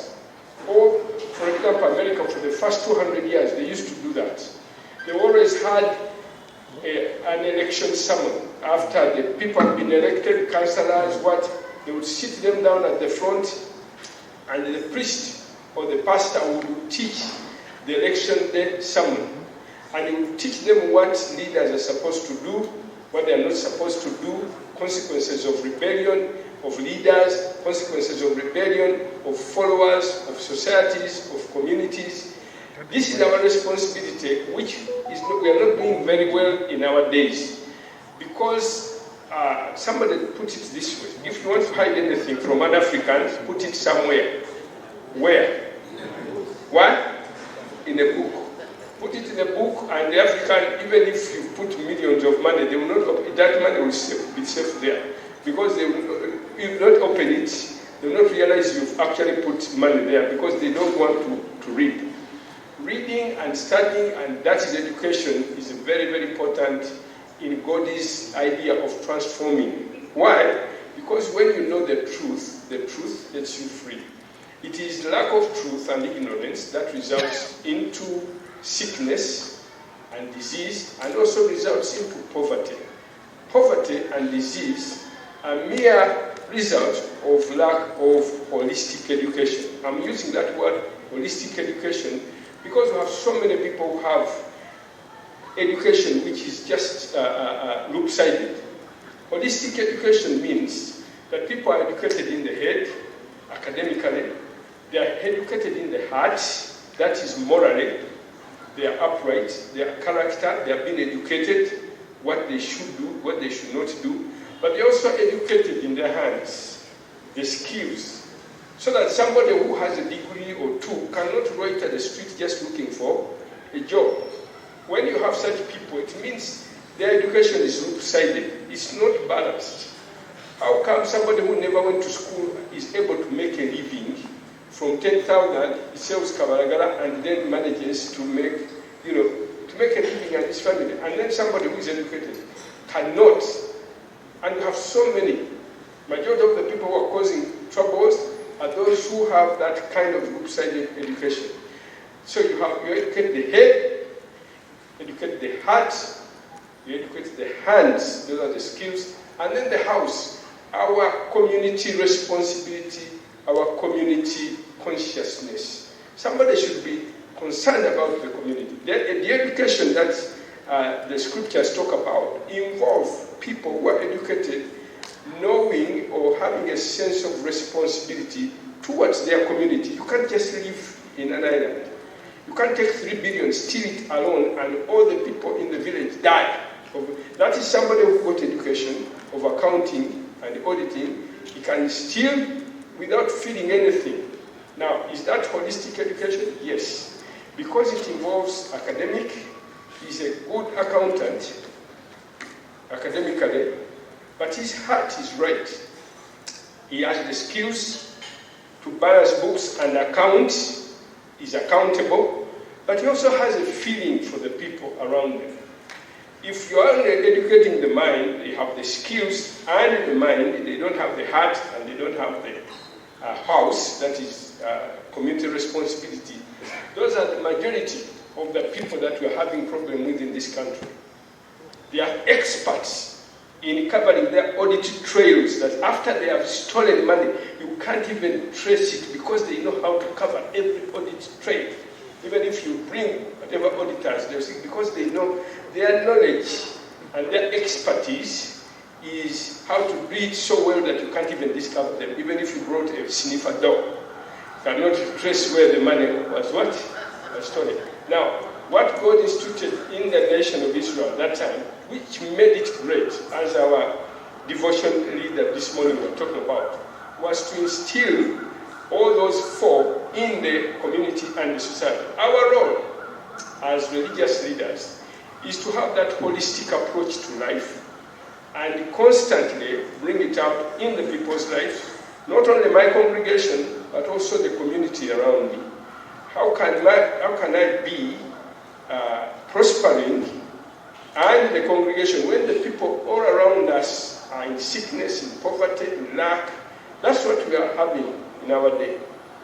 Our responsibility goes beyond these 500 people that are in my congregation, this 1,000 or 2,000 in my congregation. Every leader, every religious leader, if he is following the principles, godly principles, he will not only pastor the people who sit in his congregation, he pastors the whole village, he pastors the whole community, meaning he's concerned about it, he teaches them, he guides them, he's concerned about them, he prays for them. And when you do that, then God starts to bring the resources. Take an example. Suppose you have an RDC. I know I give an example of RDC or LC5. If he was to pray, if you found the LC5 praying, what would be praying about? He would be praying about all the children on the street, all the hospitals that are not working, all the orphans and the widows. His mindset is all the 500,000 people in that district. How about a typical pastor or imam or catechist? What fills his mind when he's praying? Tell me, let's be honest. A local catechist, a local pastor, a local imam. How does he pray when he's praying? What fills his mind when he's praying? His congregation. Yeah? his congregation. He's only praying for his congregation, my people, our roof, our building program, our mosque, our church, if you are God and you are listening to both, the LC5 and the Imam and the pastor, whom would you answer first? Whose prayers would you first answer? Let's be honest. Yeah? The LC5 is praying for the whole community, the poverty, health problems, the orphans. It's full of all these roads that are not working, the clinics that are not working, the schools that are dilapidated.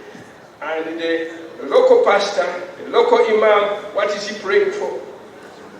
Iron sheets. Yeah? Daily bread. Yeah? So, what if you are God and you are seated there? Whom would you answer first? You would answer the what? The LC5 first. Because when you answer the LC5's prayers, even the imams answer the prayers and the pastors' prayers and all this will be answered as well. Because the LC5 is praying for these people to come out of poverty.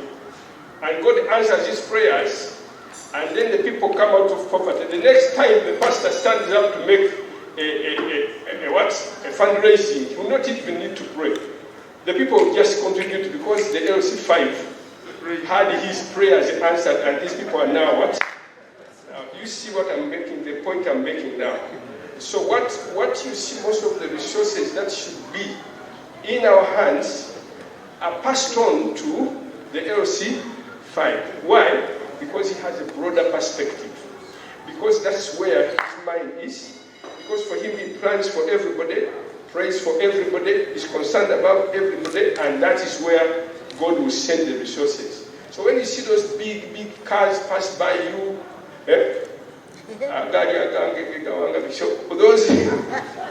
those vehicles are supposed to be ours if we are doing our responsibility. Our responsibility goes beyond just our congregation. It is broader. And God always says this. In the Bible it says like this. He said to Abraham, you lift your eyes. Where you end is where I will give you. If for you, you determine that only these 500 people are my responsibility in this mosque or in this church, and you fix yourself there, that's all you get. That's all you see. That's all you pray, and the resources it will give you will be limited to what you can see. If you go beyond that and you see a whole village or a whole parish, and you start to take responsibility on that scale, the resources you get will be accordingly. Now ask your neighbor, what do you see? How far do you see? How far do you see? God will give you according to what you see. The resources you get from God, the answers depend according to what you see. And you said in the God, God is not limited. He has all the resources, but we limit him. You always told Israel, you limit the Holy One of Israel. He was always condemning the nation of Israel. You limit me. Because you made me so small. You made me as if I'm not strong enough. Now, this is our pastoral responsibility. Now, I had decided to put all this there, but since they are inside me, so I'll just continue. If the PowerPoint comes, it comes. If it doesn't come, so just listen to me now. Oh, now, that is one. I'm just covering, that is the priesthood, the teaching responsibility of our teaching responsibility. We have responsibility not only on our congregations, but also the communities around us. Let me give you an example. In the church where I started 20 years ago, I was walking around. Next to our church is a slum area. There was a storm. During that storm, these ramshackle structures in that slum fell. One of them almost fell on a woman who is a young woman, had two children. Fortunately, the wall fell outside instead of inside. Had it fallen inside, this small woman would have died with her two children. It touched me so much that I was I said, Lord, I can't be there as a pastor when this woman here and all these people in this community are really dying. You are dying of cholera. You heard about the cholera those days in the 2005, 6, and 7 in the city was terrible. So many people died of cholera. And I decided I would go and pray. I felt I needed to take responsibility as a pastor from this perspective, that I'm responsible. Although these people are not part of my congregation, I am the agent of God in this community. I represent God here.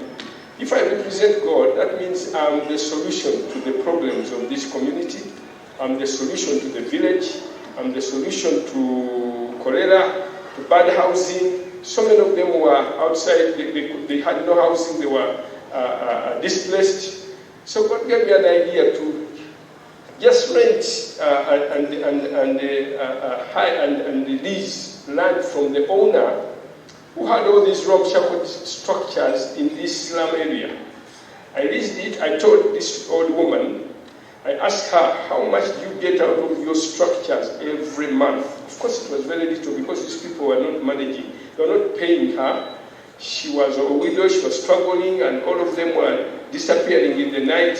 I said, you give me your whole land, lease it to me, and I'm going to change this community. I will give it to me for 10 years, and I'm going to build a housing project here for these poor people. They will be paying, but I want to change the environment. I'm trying to cut the long story short.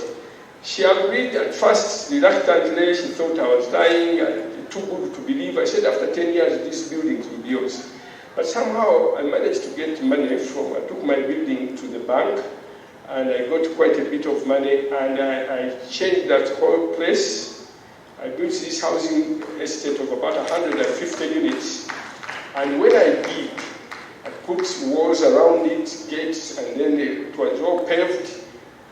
This is a swamp place, putting stones and paving it, and then wall and water and changing the latrines. Now they were using Govera, Govera, polythene for toilets. Now I put these toilets, and they're using water, brought water into the estate, and the whole place changed completely. I had calculated that after 8 years, I would have this money back.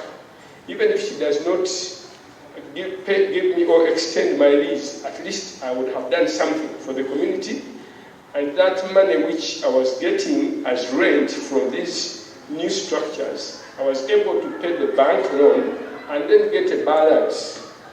Now that changed that whole community. Now some of you who know behind Aga Khan, it is a slum called Kakaju. That place is there. And when I built that place, it totally changed. Even students in Makerere and the other university would come and sleep there. And it was totally different. After a few years, she said, I want to add you more years. She added me another 5 because she needed money. I said, she keep giving me some money. I also don't have school fees. So I said, you add me more years. She added me 5. Then she added another 5. Then recently she added 20 years. Now she said, now I give you for 20 years.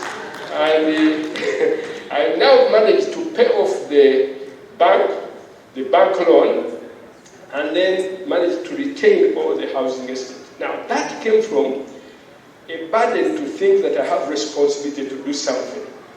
But this is how it had started. Earlier on, as church, we decided that based on the Old Testament principle, every 3 years, 1 year, the tithe would not go to the Levites. For every 3 years, 1 year would go to the poor. They would collect their harvest in their community, and they would call the poor, the needy, the widows, and then they would feed them. For 1 year, they didn't give their tithe to the Levites. The tithe went to the poor people. So we used that as a church when we started, that we are going to use this principle. 1 out of 3, or a third of all our income, we are going to invest it in the community. We'll be using the 2/3. And let me tell you that principle has worked and given us great blessings. When you take care of the poor, God blesses you.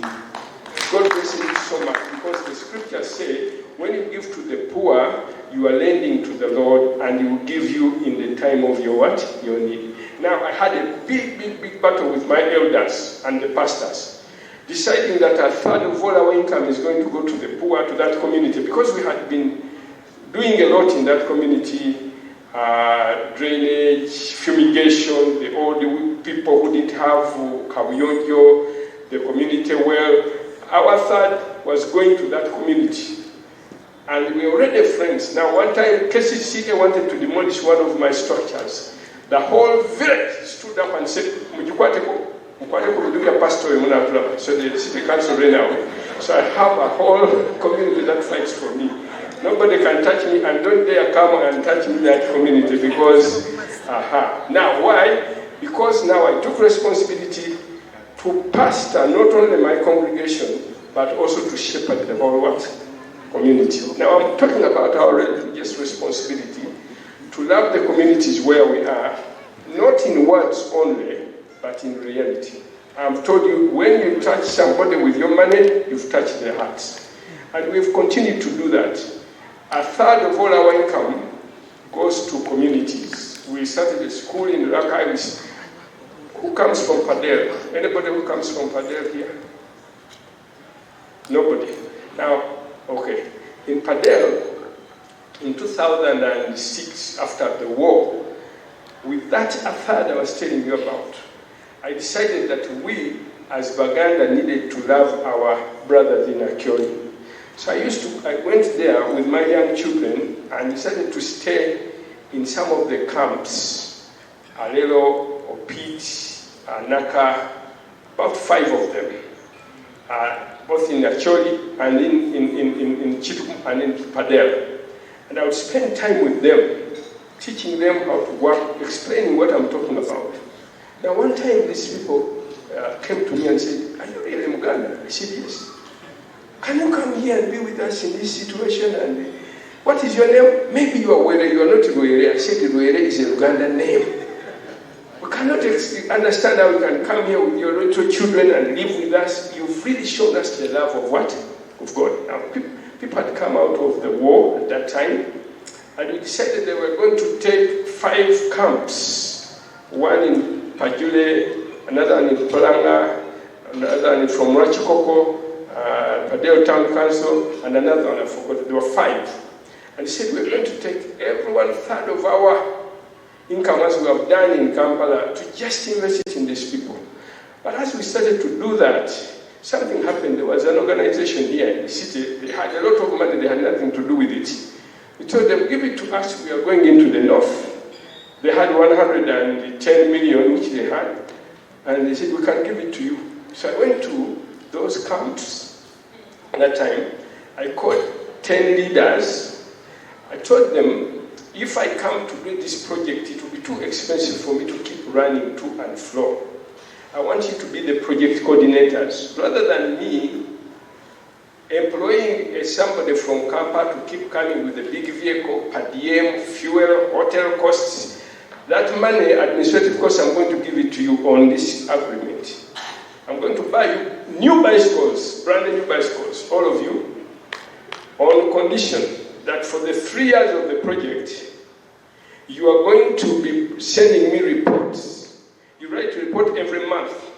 You will be looking after these projects. I have given some people pigs, others chicken, others goats. They had so many projects in these 5 camps. And these people were to supervise them. I trained them, and they were to write reports. If you send a report every month for the next 3 years, that bicycle will be yours after that period. Of course, people at that time were so poor. And then I said, I'm choosing this leader. He was called Alfred Africana. I said, "You are the one who is going to be their chief. They are all going to report to you, then you report to me in Kampala. For you, I'm not going to buy a bicycle. I'm going to buy a big motorcycle. If you do what you're supposed to do for the next 3 years, sending me the reports every month for the next 3 years, that motorcycle will be yours after the 3 years." And guess what? All of them were faithful, because I allowed them to use their bicycles to do their own business. And they were so happy to do the project because they are empowered. They are happy because they are helping their own people. Instead of me paying people from Kampala to go and do a project in Padel, I'm empowering the people in what? In Padel to work for their own people, to work in their own community, and it was so successful that Alfred Akena, who was the project coordinator, became so popular in those areas that when the next time when there was election, he stood for LC5 and became LC5. Yes. That is how we as religious leaders can be effective in transforming not only the community, but transforming the mindset.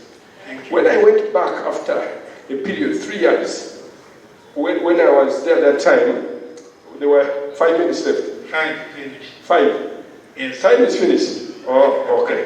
When you give a preacher time, they will preach an embarrassing gospel. So give me 2 minutes and I'll be done. So when I first went, there were these young girls who had been abducted by Joseph Kony. When they were rescued by government forces, many of them, their mouth had been cut and ears, and the trauma.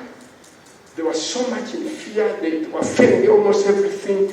We tried to do so many programs to help them. So we bought balls and things to play, and then games, and then I bought many sewing machines. They'll be trained, and after the training in sewing machines, then they would go and play. These girls, particularly I remember one of them who did not grow breasts, because at the time when she was supposed to grow breasts, she went through this trauma. Have you seen it before? When the girls go through trauma, at the time when their breasts should be growing, the breasts never grow because of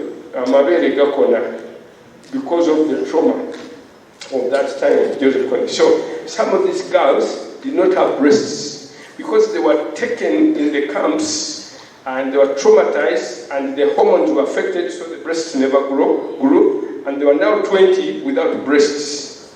But when we started to do these programs to help them, they would play, they would sing, they would dance. We bought drums, we trained somebody to help them. After I went back, the breasts had grown. And then the younger girls were now planning to marry them. At one time, they invited me to one of them when she was getting married. I was not able to go to attend the wedding, but I was so happy to see that kind of transformation. Now, because my laptop refused and the system, I decided just to share with you. In fact, I was just starting. So, God bless you. That is still has not come. If I have another time, I will start from there. Thank you. Reactions to the three speakers, namely the speaker Joshua Kitakule, who talked about the 20 years journey. He stressed a lot of success there. And then we had also Professor Aaron about maintaining resilient faith in the communities in the period of COVID-19. Then the last one here, the role of religious leaders in the national transformation. Any comments? Any queries? Any suggestions? Whatever you have. I will give you 10 minutes now. The other 5 will be left for conclusions. Thank you, Chair. The Chairman of the Interreligious Council of Uganda, my colleagues, members of the Council Presidents, the Chairperson of the IRC Board and your team, all the supportive arms of the Council, the Elders Forum, the Interfaith Women of Uganda, the Youth Interfaith Network, all our special guests and invited guests, speakers, ladies and gentlemen, all protocol observed, good morning.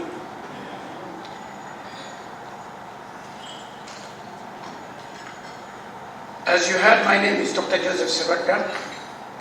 I am the presiding apostle of the born-again faith.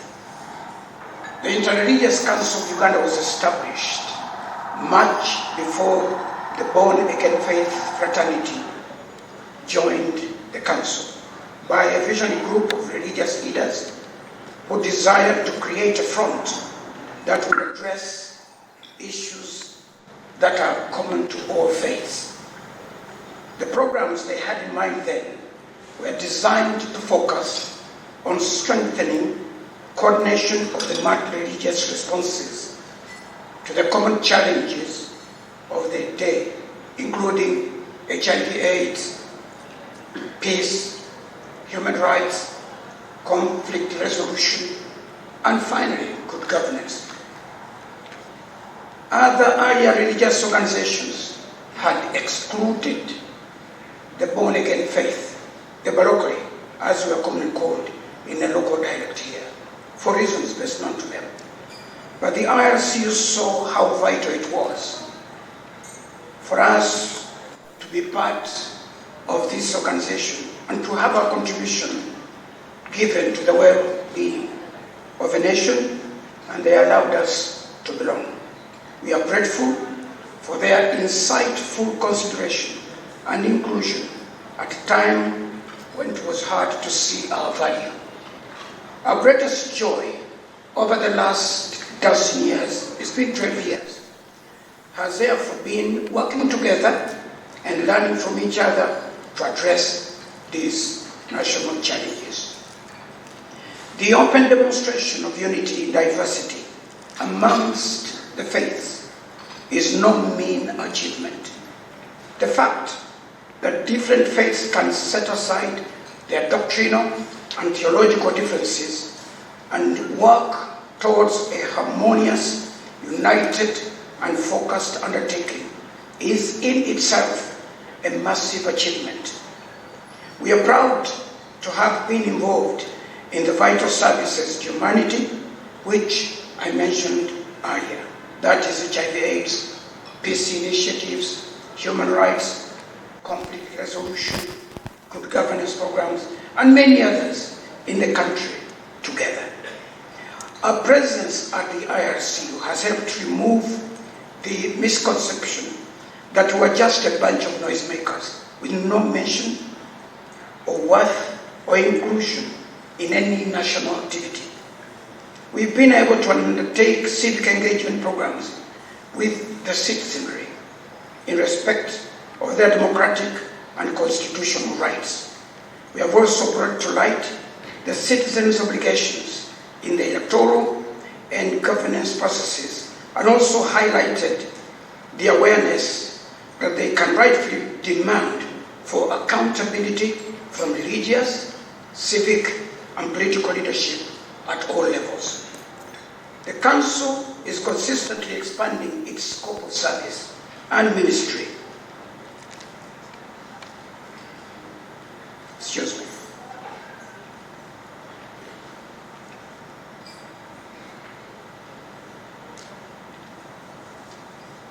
And therefore we are happy that we've been allowed to be part of what is happening. More so now, because in the recent past, God has allowed two of his servants to depart to glory. We feel the burden to even act more carefully, like grown-ups, and cause the changes that need to come in the organization. I want to thank every one of you that has come. I want to give God the glory that together now we can build a nation that we love, especially with the things that are ahead of us, the national dialogue, creating the Uganda we want, and above all, making sure that life continues. With the challenges ahead of us, forgetting the yesteryear challenges of COVID and terrorism, we look forward to a better Uganda if we come out of this Consultative Assembly with great ideas. I thank you, Chair, for the time. I thank you, all of you, for giving me a moment of your attention. May God bless you all. Thank you very much. Thank you. Now allow me to invite Reverend Father Mutalagwe.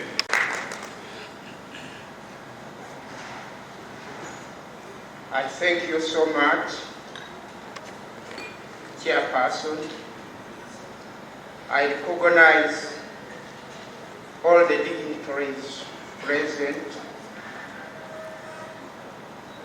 I am called Reverend Father Kalala Mos. The name is disturbing, but it is pronounced Kalala Mos. Kalala Mos Mutalagwe. I stand here as a Vicar General, Uganda Orthodox Church. I am privileged to stand before you this afternoon. I bring you greetings from the Uganda Orthodox Church, and I wish to thank you at the same time. As you are aware that we lost our Metropolitan, it has been mentioned several times here in the morning. You stood against us during that moment. We thank you so much. We thank you for the support given to us by the Secretariat, the IRCU Secretariat. We thank the member churches. We thank everybody who supported us during that difficult time. We request you kindly to pray for us to pass through this difficult time, so that at the ample time, God may raise for us a new shepherd. These great men we are talking about, the Wangas, Archbishop of Kampala, and the Metropolitan, left us with a task ahead of us to carry on the spirit which they exercised before us when they were leading us as Council of Presidents. Therefore, I request you members who are present not to get tired, but to take their spirit so that we may take this organization, the IRCU, ahead of us, carrying the unity they exercise. I wish you a happy deliberations in this CA. May God bless you. Thank you.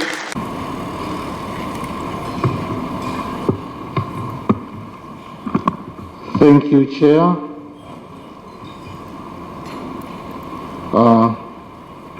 Our distinguished guests, government officials,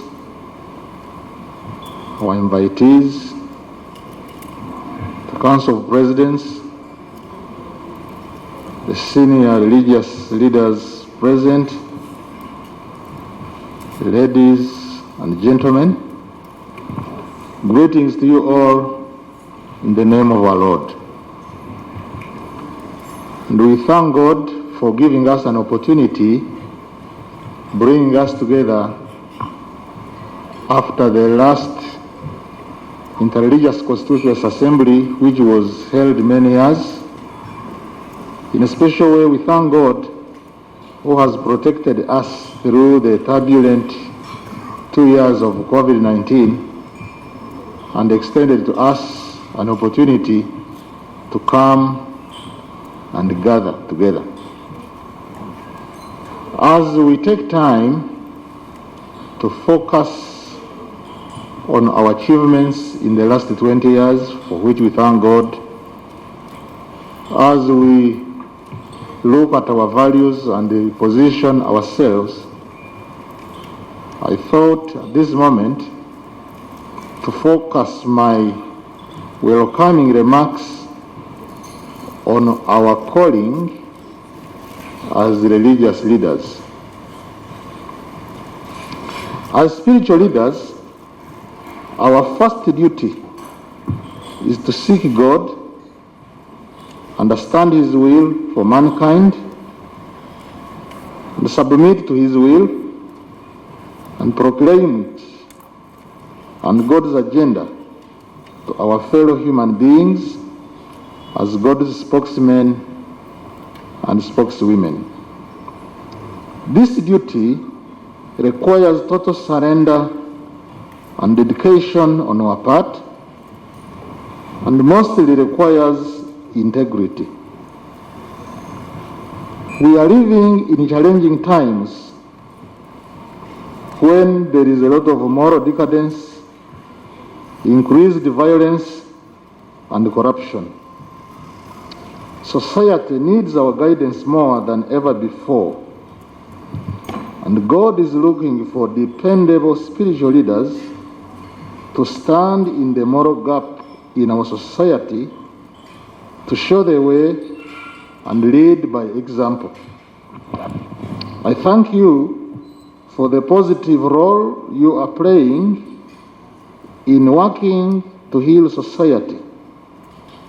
Keep it up, and it is my prayer that each one of us will ask God to fill us with His grace to enable us impact society positively.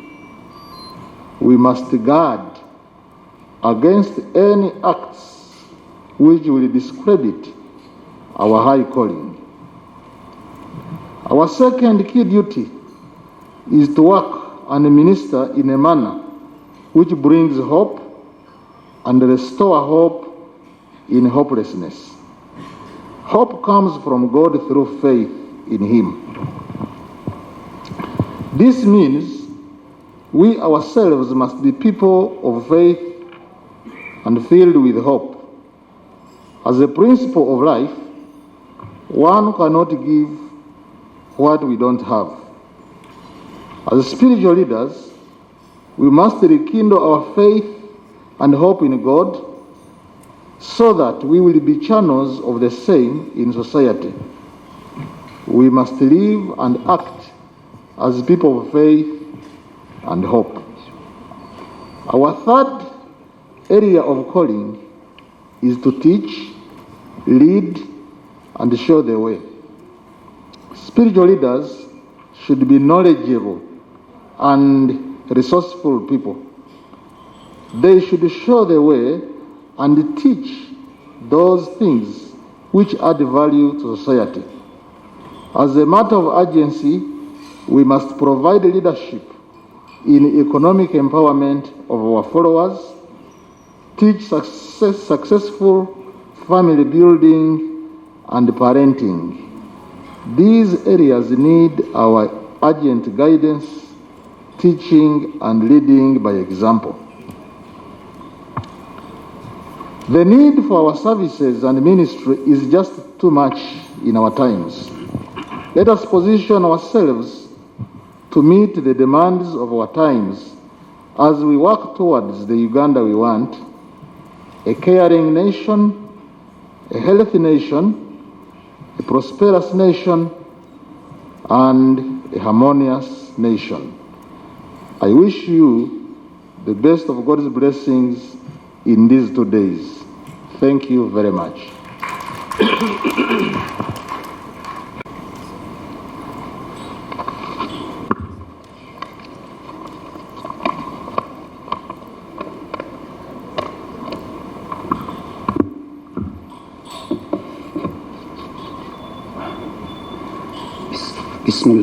Bismillah ar-Rahman ar-Rahim.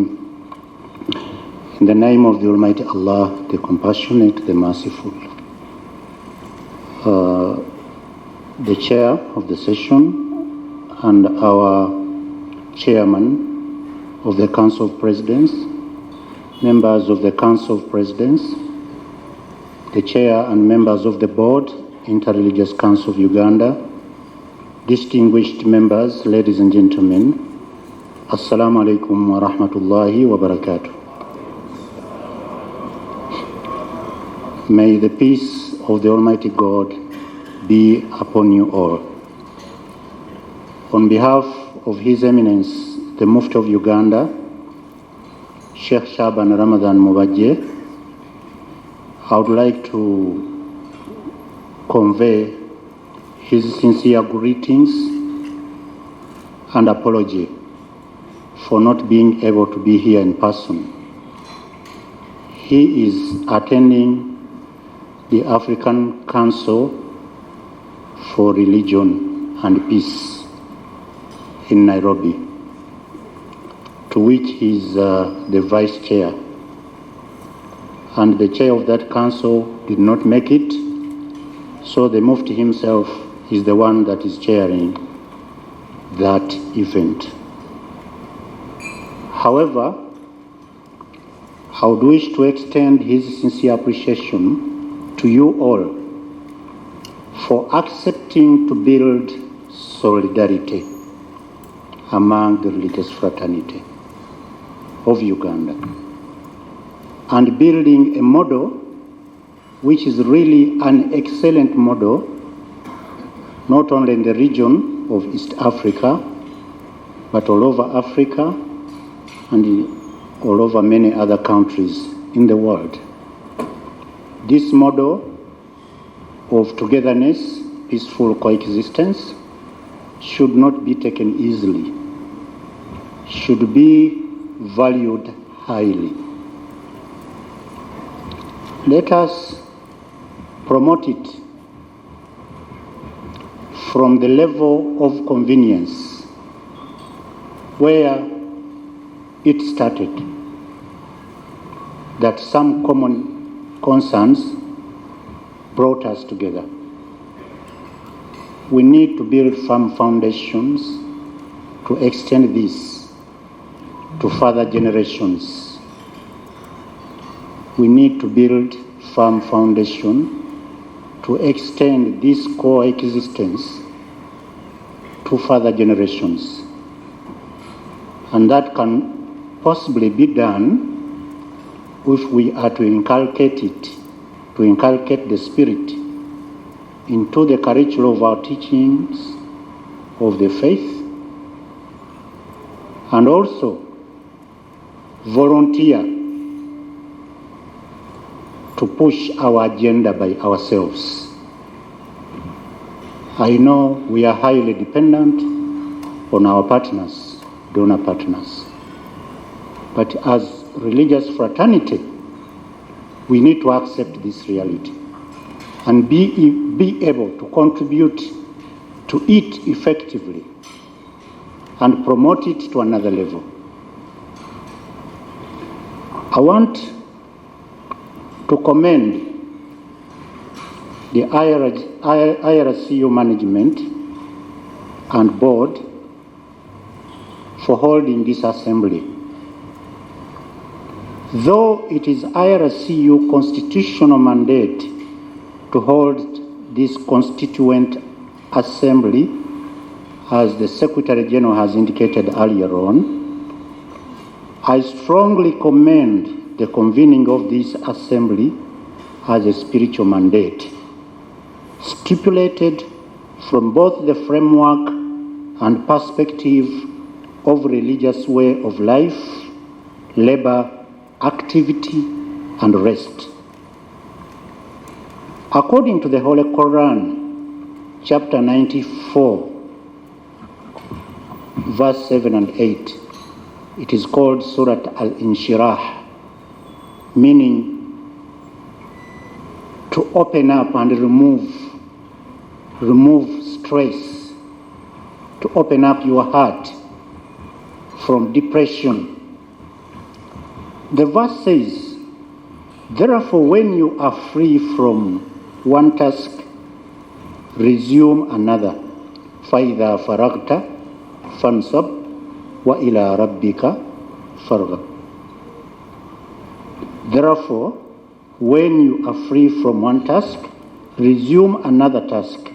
Or when you have finished your duties, then stand up for worship which can be in a form of a retreat like this assembly. And to your Lord, direct your longing, dreams, and goals. This verse presents an important philosophy of life. Indeed, a believer should always be active both at their working and resting should be an activity. In other words, believers should arrange their working hours, if not years, in such a way that there should be no gaps in their lives. In fact, as a requirement of being a human, people should rest as well. Yet this kind of resting should be an active resting.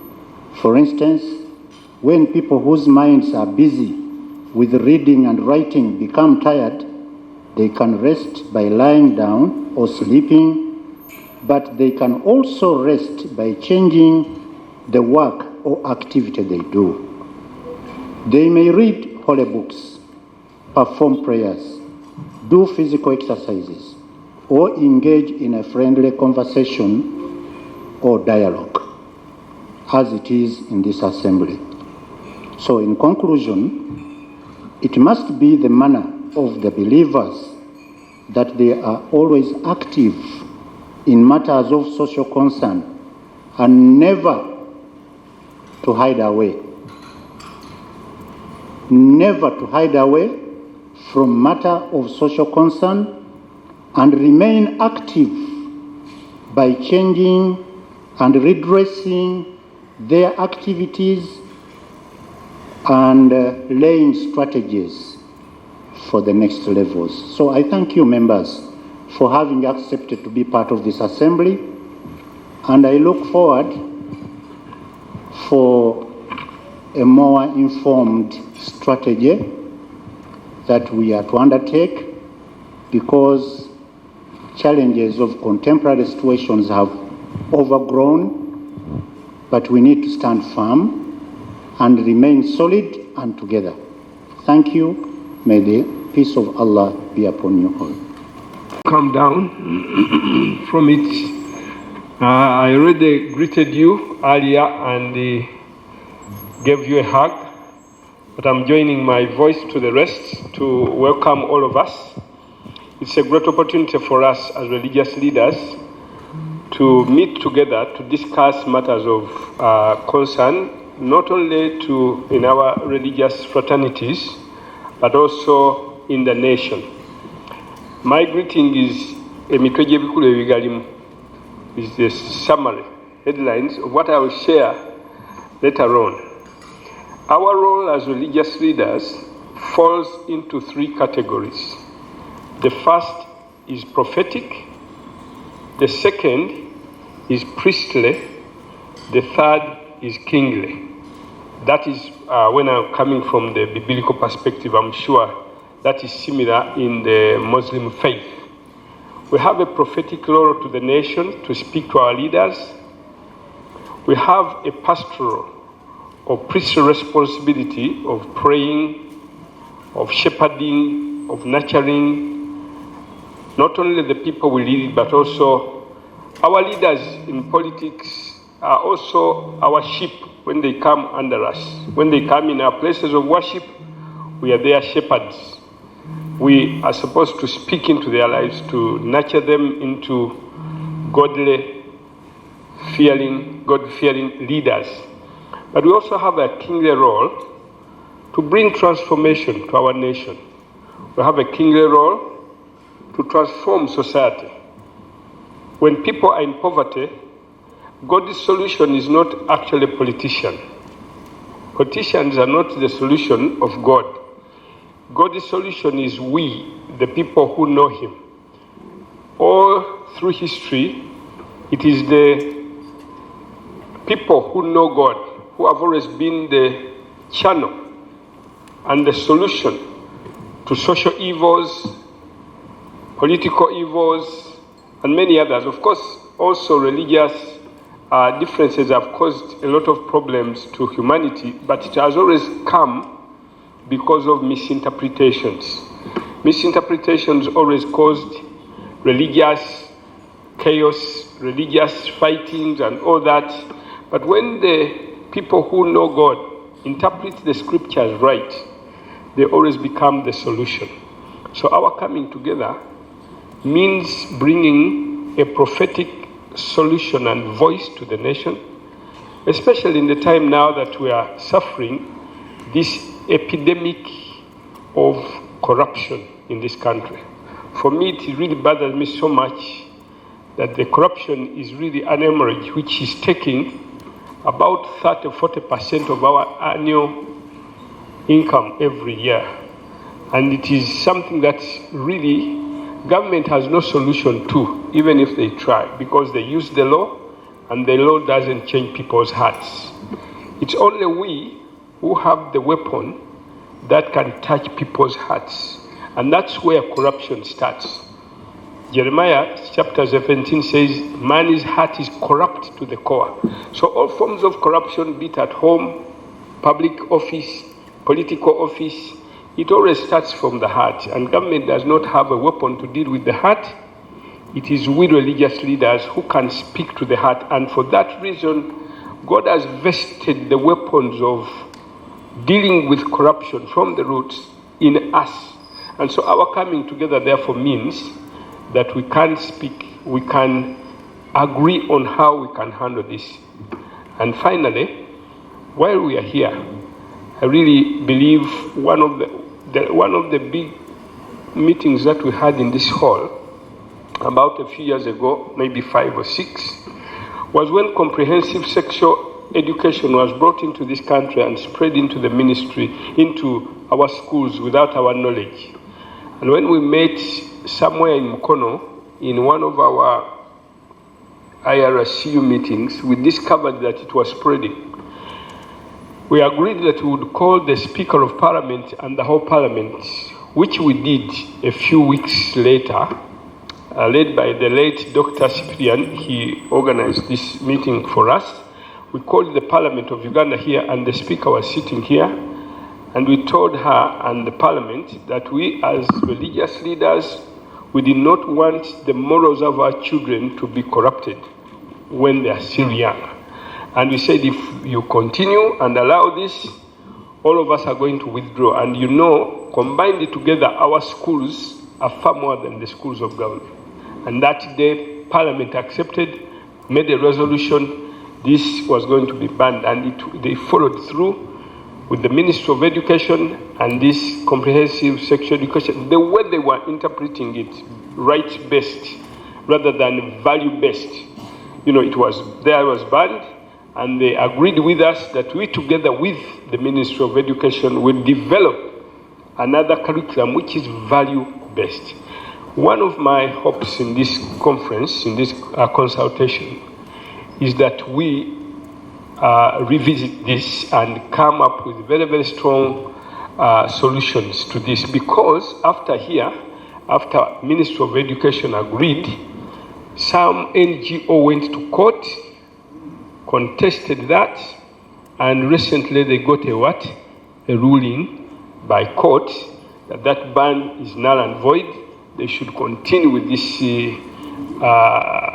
pervasive kind of approach to education. And I think for us, our coming together here is very, very timely, because that is just recently, a few days ago, when that happened. I'm praying that our being here, that will come out as a major issue that we have to address. We need to agree that as religious leaders, we are going to remain the salt of this country. We are going to remain the light of this country or our society. Jesus said, you are the light of the world.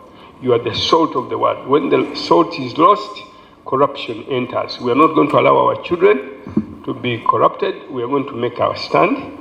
And I'm glad that it's come at the right time. So the second, for me, I really feel as a nation, as religious leaders, whether we like it or not, whichever way we interpret our our persuasions, we have a responsibility when we see our politics going down. According to me, the politics, the way it's going, is not right. And it's commercialized, it's what? We have a responsibility as prophets to speak into that situation, and we need to agree how to handle that. As a nation, Uganda, we've never had a peaceful transition of power from one leader to another. And to me, honestly, it's a big concern. It is something that we really need to discuss, to pray over. And I really think that for me, I have no way to hide it, because when you cut me, that's what comes out, you know. And that's something that I'm really concerned, and that's how and why we agreed jointly as IRCU and Elders Forum that we would start the process of the national dialogue. And so I feel, to me, those two issues, one of corruption, which breeds poverty, and another one of the political situation in our country. How do we as religious leaders help our political leaders to really, the gap between, for example, the gap between the opposition and government is growing per day, tensions are growing. How do we arrest this as religious leaders? Thank you, that is my welcome.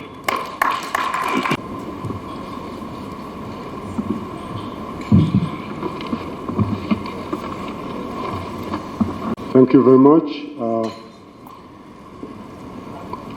Since I'm also the Archbishop of the Church of Uganda, let me request all delegates from the Church of Uganda to stand up.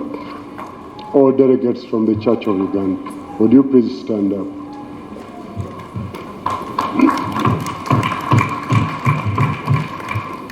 We strongly believe that the Uganda we want will be built by us and all of us together. A God-fearing country, a healthy nation, educated nation, prosperous nation, harmonious nation, and a caring nation. And we here are representing many who are not here to do that work. God bless you and keep you. Thank you.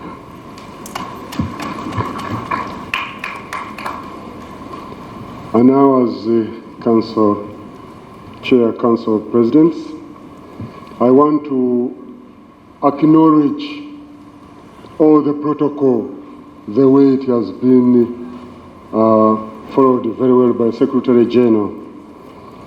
And I'm honored to speak and welcome you on behalf of the Intelligence Council of Uganda, Council of Presidents, who are with us here today. Your coming here today and your willingness to join us online for those that are not physically present is a testimony of togetherness that we have built on the last 20 years, ever since the platform of the RCU was formed. We would not be here if it was not for our brothers who had the vision to begin this organization. I would like to once again request you to stand up and give a resounding hand clap to God for our brothers, the late Archbishop Livingstone Mpalanyi Nkoyoyo of the Church of Uganda, the late Metropolitan John Rwanga of the Uganda Orthodox Church, His Eminence Sheikh Shaban Ramadhan Mubajje, the Grand Mufti of Uganda, and His Eminence Emmanuel Cardinal Wamala for having laid the first foundation for the Intelligence Council of Uganda. Let us stand up and clap for them.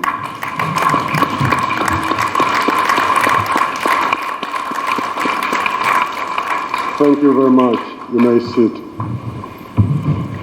At this point, I would like to acknowledge and convey gratitude in the effort put in place by those that we entrusted with this organization, from the first executive board that was led by the late Monsignor Father Dr. Joseph Obunga, to the current one, now chaired by Monsignor Charles Kasibante. He's here. We are grateful to the staff that implement our vision of our organization on a day-to-day basis. May God bless you. As we mark 20 years of the Interreligious Council of Uganda, let us remember our history as a people. From their religious wars of the last century that divided and created dissent and suspicion among us, to this day where we can now sit together and speak with each other, plan and move together as brothers and sisters and address issues that affect us as a people. We are indeed thankful to the Almighty God. We continue to thank God for those who promoted harmony among the Christians by forming the Uganda Joint Christian Council. Dr. Sawade was saying his members were not considered. This was started in 1963, UGCC, before you were born. I mean your organization. And those that unified the different Muslim sects by forming the Uganda Muslim Supreme Council, and later that those that started the Interreligious Council of Uganda. Let me also appreciate the government of Uganda under the able leadership of His Excellency General Museveni, President of the Republic of Uganda, for creating an enabling environment that has helped the region institutions to organize, grow, and thrive. To His Excellency the President, the religious fraternity in Uganda are forever grateful. Colleagues, the challenges of the 21st century require that we work in unison where possible and necessary. One of our principles, as laid down in our Constitution, states that IRCU is not a platform for polarization, which is the act of luring people to your own region, but a platform to work along areas of common interest. Indeed, the challenges of the 21st century require that we face and address them as one person. Dear ones, the civil wars that we faced that resulted into internally displaced persons and sometimes refugees require our common action. The emergence of new pandemics such as HIV/AIDS, Ebola, the Zika virus, and now the COVID-19 pandemic. All these challenges, including the old ones whose effects are still here with us, they all require common front and shared responsibility. Surprisingly, even diseases such as malaria, polio, that had been defeated, slave trade, and others are resurfacing.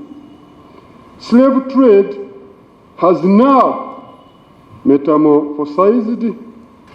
It is now changed into a new form of human trafficking, where our children are sold into modern slavery.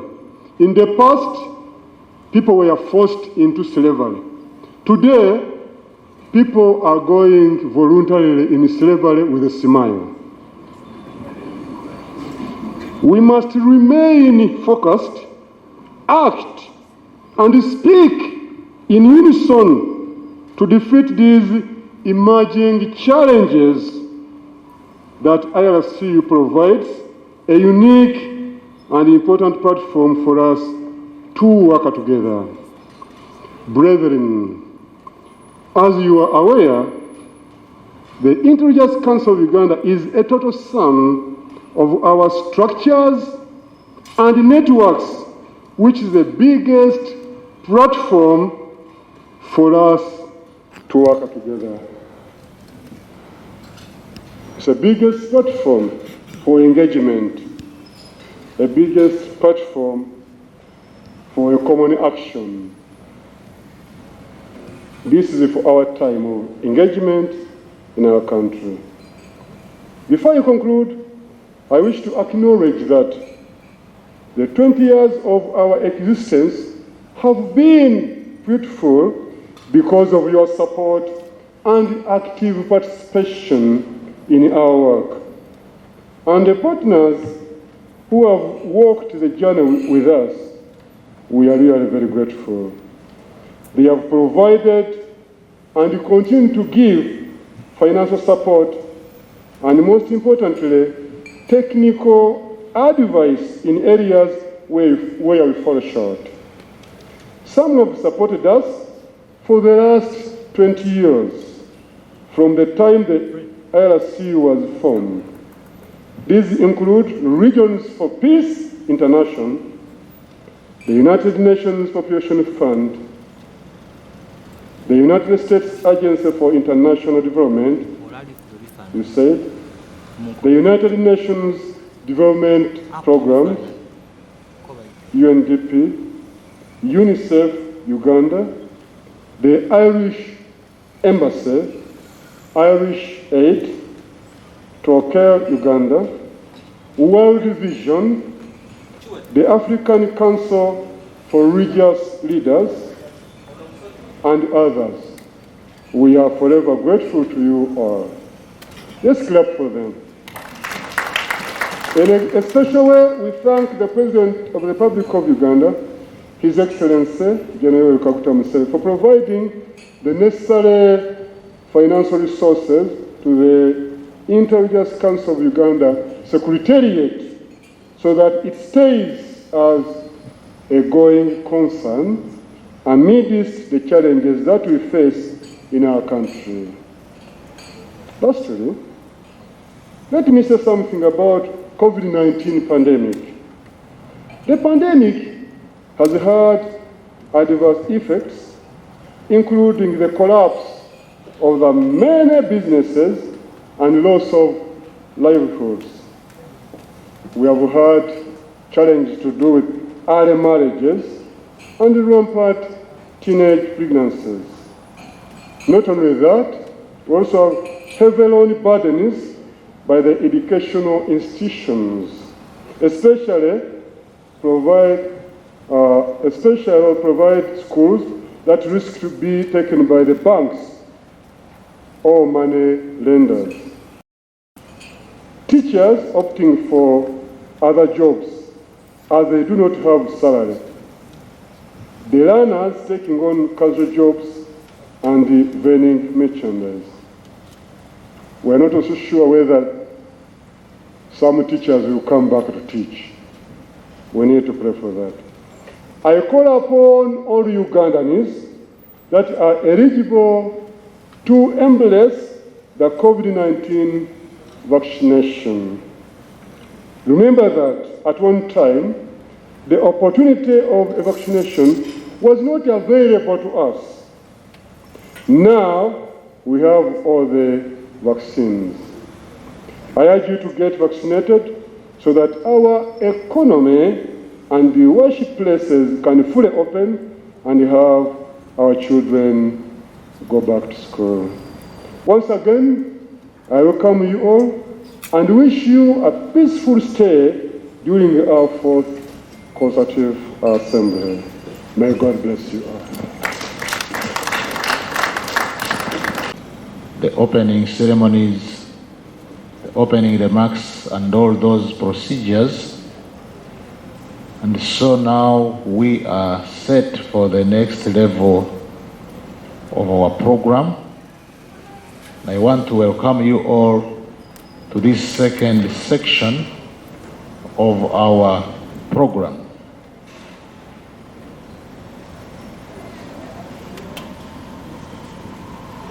Yes, as we move on, there is some good news here I want to share with you. This is in regard to our health condition in light of the COVID pandemic. It says so far, of the 92 people who have tested, 89 are negative. So that means we have a variance of 3, and we need to continue praying. But we thank God for this news. And by the way, the facilities have been extended here in the interest of all of us at the steps as you enter into this hall. In case you have not taken advantage of that, you can move out slowly. We thank God for the programs and activities so far which have transpired. Briefly, let me ask us to bow our heads in prayer as we transition into the second section. Our Lord, we thank you for what you have allowed us to accomplish in the past moments of our program. And as we go for the next session, we ask you to direct us and guide us. And especially we ask you to be with our keynote address speaker, who will mainly be the center of this session. And as we listen, give us attentive ears, knowledge, and understanding, so that we analyze issues as they are. It's our prayer in Jesus' name. This session, it is my joy and honor to introduce and welcome our keynote address speaker. This is none other than Reverend Canon Dr. John Senyonyi, the former Vice Chancellor, Uganda Christian University. After his presentation, there will be a discussion question so that we can, an interactive session, and he will be able to respond to some of the emerging issues. And so it's my joy to welcome our keynote address speaker on the podium. I don't know where he's seated. Please, you are most welcome. It has become part of our life since last year. But I do not want to speak with this. It makes it very difficult for one if you're going to speak for a while. And so I'll speak without it, so that you can also see my face. Let me begin, first of all, by thanking my brother, Mr. Joshua Chitakule, and indeed the entire IRCU for giving me the opportunity to come and be able to share a few things here. And I should apologize to him for coming. I don't think I came late. It's the time I was given. but that you were calling me and I was not here. Please pardon I should have asked what time do you want me to arrive here, but I didn't. And so thank you very much for your patience with me. And I want to thank the Council of Presidents also for bearing with me at this time. Secondly, I want to bring greetings from my dear wife. I always begin by doing that because each time any of us is walking out of the house, we say, please do greet them, especially when you're going to speak. So it's necessary for me that I deliver the greetings which are not part of what I will be presenting before I go any further. Now the topic, as you have it in your booklets that I was given, is repositioning religious institutions amidst the current socio-economic realities in the East African region. First of all, I wish to salute you all, no longer morning, this afternoon, and to thank you for giving me the opportunity to address you, whereas there are worthier people who could have done this. This is not my first time to address the Interreligious Council of Uganda, and that must mean I was not offensive the first time and the second when I did. I pray I will not outlive my welcome this time round. My understanding is that the Interreligious Council of Uganda stands for the noble principle that we do not have to believe alike to live and work together on what we are agreed on. Forgive me if I'm wrong on this one, but I interpret this to be a live and let live, not let die philosophy. There is much we share in terms of our common humanity, and for which our joint advocacy and efforts make it worthwhile, even without believing alike on all things. Believing the same belongs to another world. This is not to say you or I hold our beliefs fluidly, or that I have to be pliable in my faith. Each of us knows other virtues which temper our beliefs and actions. I can love or tolerate my neighbor's convictions without accepting their beliefs for myself. I can care for my neighbor's needs, though he refuses to accept my convictional beliefs, and so forth. Over the years, the Interreligious Council has undertaken common efforts and has been involved in peace-building efforts, like the HIV/AIDS advocacy and intervention, electoral observer roles, advancement of political harmony, especially in northern Uganda in years past, the current COVID-19 efforts, and others for the good of all. Besides, when the religious demography of Uganda is considered, it becomes apparent that IRCU represents an overwhelming majority of Ugandans, and this is held without alienating or discriminating against the minority.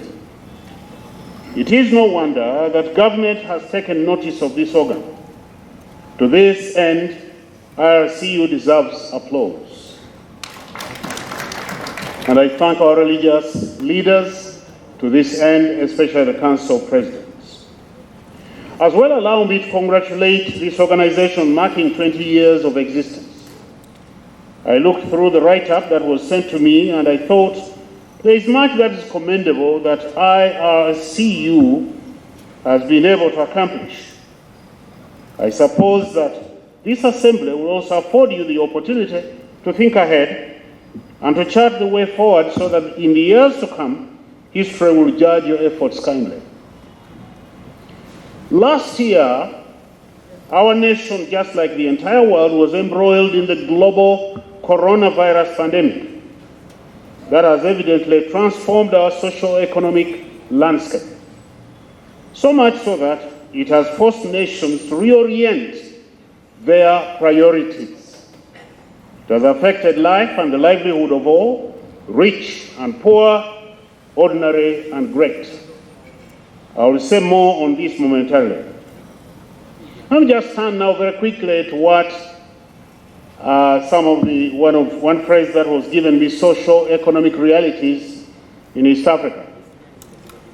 My approach will be to give a brief survey, in no way exhaustive, of the impact of the coronavirus on salient aspects of our community and all national life. For this will give background to issues that the Interreligious Council may need to reflect on as we consider the years to come. I want to begin with an area that is very dear to my heart, and that's family life. So one prime area I believe should be the most worrisome for the Interreligious Council is family life. And I think I have had some references to it, at least implied in what has been said before. I believe that all of you have heard the cries of the people, so much so that we are in danger of social fracture. I have two reasons for giving family life principle attention. One is the role of family life in forming community and nations. It is beyond disputation that a healthy family is the source of a healthy community and therefore a healthy nation. Research abounds to this effect. The late Charles Colson recorded research findings that show the impact of broken families on children. He said 6 times more likely to be poor, children who grow up in those families. They are more likely to suffer psychological problems, often for years. Academic and behavioral problems, they are twice as likely to drop out of school. And I saw some of this myself when I was still in my position at Uganda Christian University. Girls are 3 times more likely for out-of-wedlock childbirth. And 60% of the rapists grow up in fatherless homes. I want you to think of that. 60%. 72% of adolescent murderers originate from fatherless homes. Adolescent murderers. 70% of long-term prison inmates come from fatherless homes. It is anyone's guess what the result of such delinquency is on the larger society. Family breakdown will result in a broken nation. Many non-religious studies focus on family planning as the prescription and panacea for better or faster development of nations. While all this may have its merits, there is less attention in those circles, and I'm talking about the non-religious studies, to good research information about the kind of children who will be good for consolidated development. Invariably, religious researchers and writers have documented information to the effect that families bereft of values and virtue are a danger to social order and, of course, economic development. This leads me to my second reason. My second reason is the impact of religious life on family life. Since this is the Interreligious Council of Uganda, the primary sources of values and virtuous lives are culture and religion. In saying this, and notice I'm not saying politics, I'm not saying government, we get our primary values and virtues from culture, from religion. In saying this, I'm not making a value judgment of right and wrong, because you can grow up in a family and get the wrong values. That is beyond the scope of what I wish to address here. But we note that families are the essential workshop whereby cultural and religious moral principles are inculcated in children. It is today's trend to build secular nations. By this, quite often is meant a nation without a national religion, and to that extent I agree. However, in many countries, secularism has become a way of excluding religious influence or voice into matters of governance of a nation. In fact, secularism has become more or less the new religion. This is tantamount to disemboweling the nation of her soul, and denies people knowledge of right and wrong that comes from a transcendent the divine voice, rather than virtue defined by human authority and legitimized into human laws.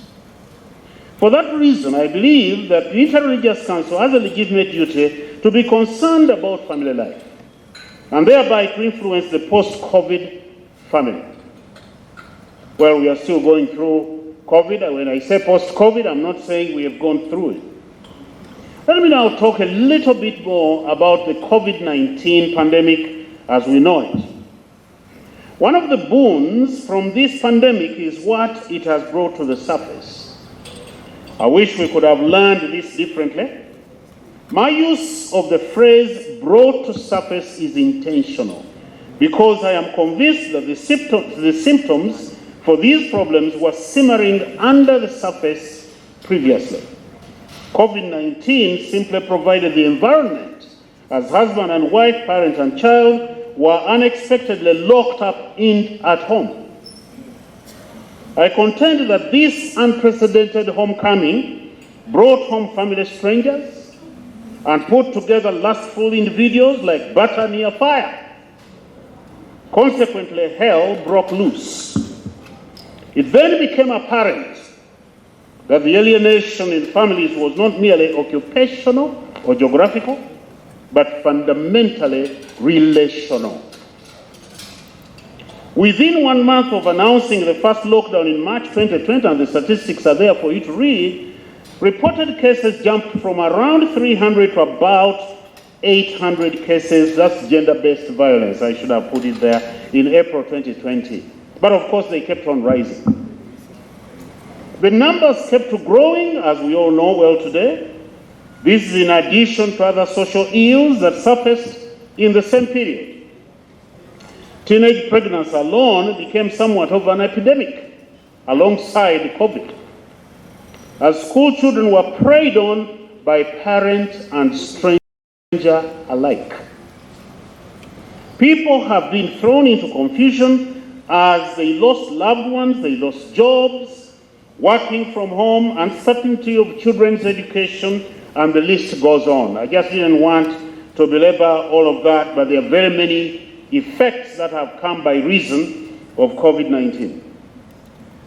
A positive outcome, however, has been the enhancement of the inevitability of the virtual space.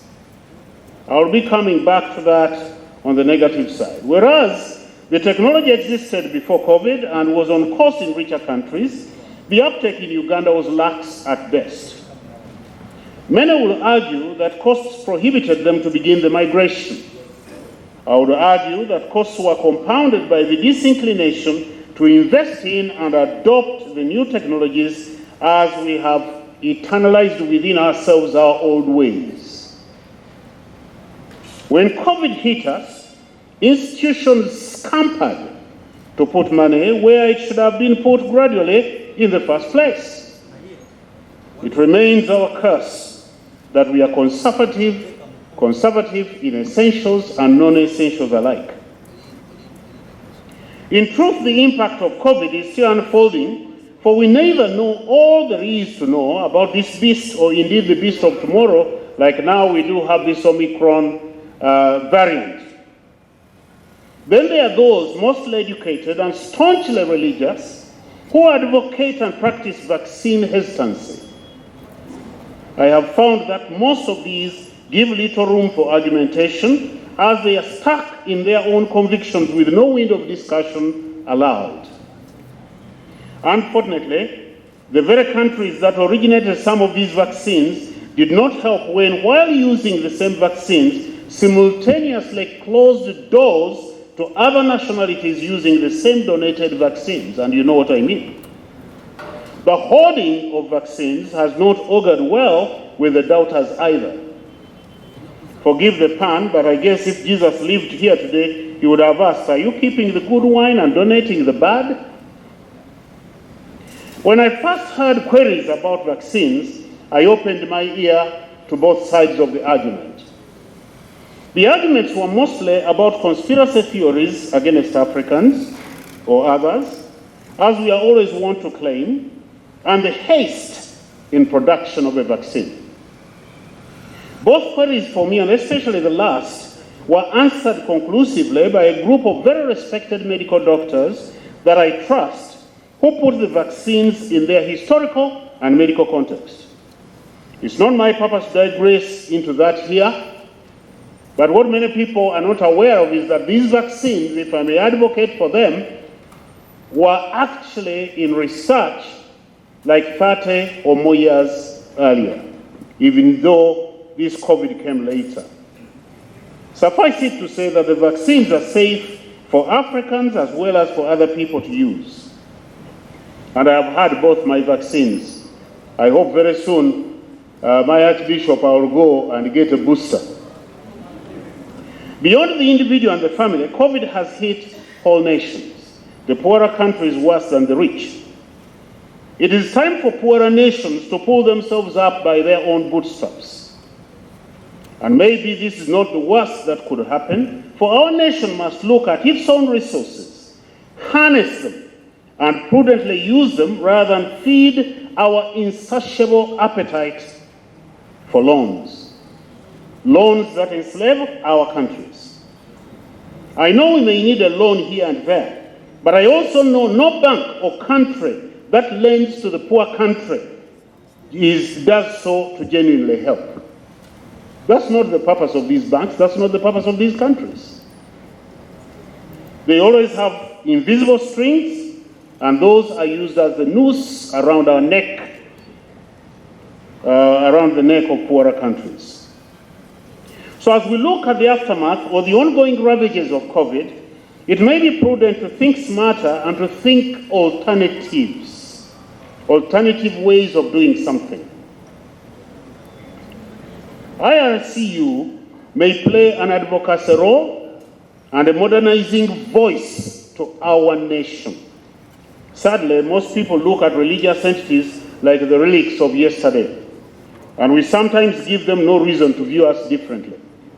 One of our biggest problems as people who are in the religious sphere is that quite often we are slow in taking on the new technologies, the new things that are happening. Yes, we must do so with our brains fully in our heads, but it is wrong for us to reject things even before we think about them. Let me go on to globalization, which COVID has done anyway. Even better. Globalization is not a new phenomenon, of course, save that with the ongoing COVID, coupled with an intensified virtual space engagement, external influence into our social space has become pervasive. We should understand that whatever changes happen in the social space will affect our economic well-being. Economics is a social science, and so social scientists study economics to this end. The economy suffers when it runs on a socially and morally, I should have added, sick people. Socially and morally sick people. This case must be made at the outset. Now, the one thing that we have in abundance, even more than several of the richer nations, interestingly, is communication gadgets. I was surprised when I served as Vice Chancellor of Uganda Christian University to find that students who were struggling with their fees dues often carried smartphones that I thought were above their ability. Many Ugandans carry 2 or more gadgets, while the ordinary Americans say carries only one. Most of the Americans just carry only one. What concerns me the most, and by the way, I have only one also. I don't see why I should have another phone.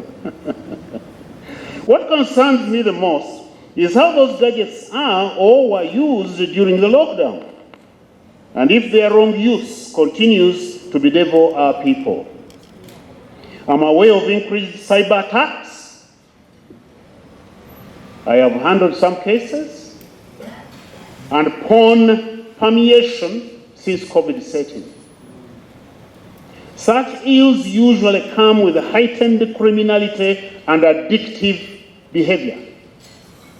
We should be concerned because this may be the future for many of our people, especially the youth. This will affect productivity in the very age group whose work should uphold our economy, the young people. Additionally, when COVID sheltered people from their normal relations, it also offered opportunity to deviants, and that's what I call them, to access our people right in their homes on their gadgets. Future statistics may reveal the full impact. We all know the indefatigable efforts to recruit our young people into unnatural sexual relations. It is difficult these days to know what to call them, as the acronym LGBT ... keeps growing longer. Be that as it may, there is more aggression, boldness, and at the same time, covert ways of these people as they reach our young generation on their gadgets. Many young people with their high-tech communication equipment are easy prey to these speculators. We can respond to the challenges of globalization by either folding our hands or by understanding the times and addressing them as the Interreligious Council intelligently. Let me go on to education, because education has been greatly impacted by COVID. Modern education was introduced in our country by the religious bodies.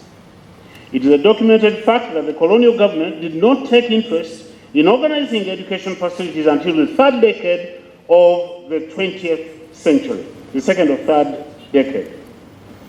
We should be thankful that there are freedoms for the voice of the original proprietors in their institutions.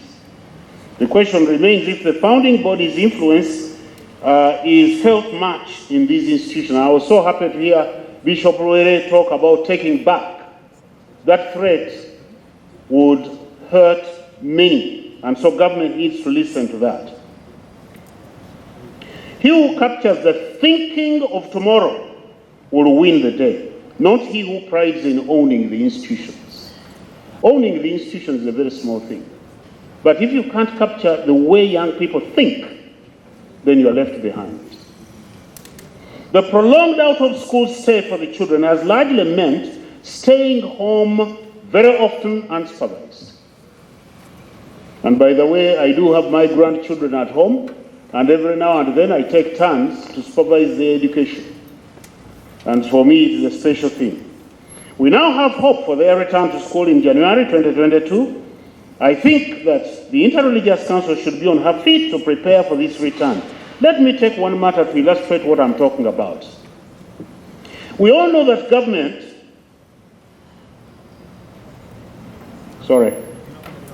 these gadgets are quite a problem when you're using them. You touch the wrong thing, and they decide to do their own thing. Okay, we all know that government is strongly advocating for the unfortunate girl child who became pregnant during the lockdown to be welcomed back with open arms into school. On the face of it, it appears the most compassionate thing to do. But I propose that there may be deeper questions, such as these below. And let me just raise a few questions for your thinking.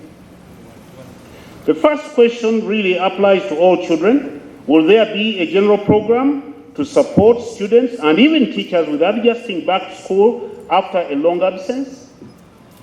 And since we own schools and we boast of having many schools, this is a question we should answer, not government. Are there, secondly, psychosocial issues that the girl child is likely to encounter, and are the schools equipped with the counselors to help her re-enter the educational space? Quite often not. Thirdly, have we considered that the girl child's experiences render her unable to study normally? Those are psychological questions, but they are true. Do we realize, number 4, that girls who have been exposed to sexual relations tend to be more susceptible to more sexual activity? Is separation from the baby, fifth, assuming at a tender age, the best time to do it, and what are the implications on the development of the child? Because we are not just looking at the mother, we are looking at the child as well. This is the future of our nation. For we need to consider both the girl child, the mother, as well as the baby who will grow up bereft of the mother herself. 6, is it assumed that every girl has parents relatives that will attend to the baby and receive maternal care commensurate with its needs? And 7, what does this mean for the future of our schools? Given that the precedent of allowing pregnant girls back in school is being set, thereby for the pregnant to become ordinary students. Very soon, secondary school and primary school teachers will be having these mothers coming to study pregnant, and you don't exactly know how they became pregnant. And abuse becomes the normal thing. I raise these questions for your reflection because this problem is on our doorstep and it has both short-term and long-term implications. The silence of the Interreligious Council right now is palpable. We need to think about that because there is a lot that is being done and they are preparing. But what are we doing? I think that's the challenge on our doorstep. I want to say something about the contemporary terrorism that we are seeing. The worst form of a conviction is that which combines otherwise ambivalent spheres, especially politics and religion. I'm not saying that religious people cannot be political or politicians cannot be religious. No, that's not what I'm talking about. Religion has been used for evil by major religions of the world everywhere. One of the most painful on our continent was the apartheid regime in South Africa, which was buttressed by Christian theologians of the Reformed Church in South Africa. We must not shy away from addressing this matter. We also know that those who hold to extremist beliefs will hate all and sundry irrespective of religious affiliation. The Christian whites who held their racist ideology, the Ku Klux Klan, KKK, in the US, and even those in the Trump regime who came up very strongly, or even those who attacked the American Congress precincts, some of whom claim to be convinced Christians, were indiscriminate in their criticism of other Christians that believed differently. That's the problem. Each religion claims to promote life, not death, to take people to paradise, not to hell. Furthermore, modern religions came into this country with a mandate to convert people to their version of truth. The logical thing then would be to ensure that the unconverted are given opportunity to turn to my beliefs before they die rather than to push them over to death into hell. What shall we say of people like Chiwetere and others who have led people in error to a needless death?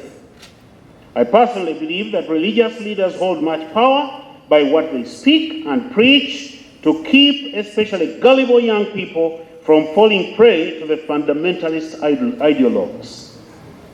It may well be that some of these young people finding themselves in idleness have been misled into such activities. This is a matter that sits on your plate and will always require the attention of the Interreligious Council for the good of all. Benjamin Franklin, president of the US at one point, also inventor and so on, is famed to have said, "He that sows thorns should never go barefoot." If you sow thorns, don't go barefoot. I think for the Africans, we understand that very well, because most of us started out not in shoes, not even going to school, and you know the feeling of a thorn. Regional political integration, and I will not say too much about this. There are laudable efforts by the East African, and that's Uganda, Kenya, Tanzania, Rwanda, Burundi, South Sudan, DRC. These countries to form a regional bloc, namely the East African Community. This is the second attempt. I studied under the first dispensation of the community, and all my certificates bear the East African certificate, East African Advanced Certificate, and things like that, and even the primary one. The community broke up in 1977 when I was in my second year at the University of Nairobi. And Idi Amin had thought that he should withdraw me from Nairobi with my colleagues who were studying there. But thankfully we were able to complete. That's another story. Today the nature of The nature of it is information, the nature of the community, albeit with endless suspicions. Other nations are joining nonetheless, not yet knowing when this will be or what it will look like. I suspect that if this integration becomes reality, the ripple effect will be felt beyond our nations outside nations outside the bloc will want to come in, notably countries like Somalia and even Sudan. I'm not a politician, and neither am I a prophet. As we see this history in the making, how is the Interreligious Council preparing herself to relate with her sister agencies in the countries of the intended community, if they do exist? Let me come to conclusion. We cannot dupe ourselves that this generation of leaders will have the answers to all the problems in the region. But if we did nothing, we would leave the world worse than we found it. Therefore, it is my hope and prayer that we will leave our nation blooming with flowers. As Pope Francis said, although the life of a person is in a land full of thorns and weeds, there is always a space in which the good seed can grow. You have to trust God. Thank you very much.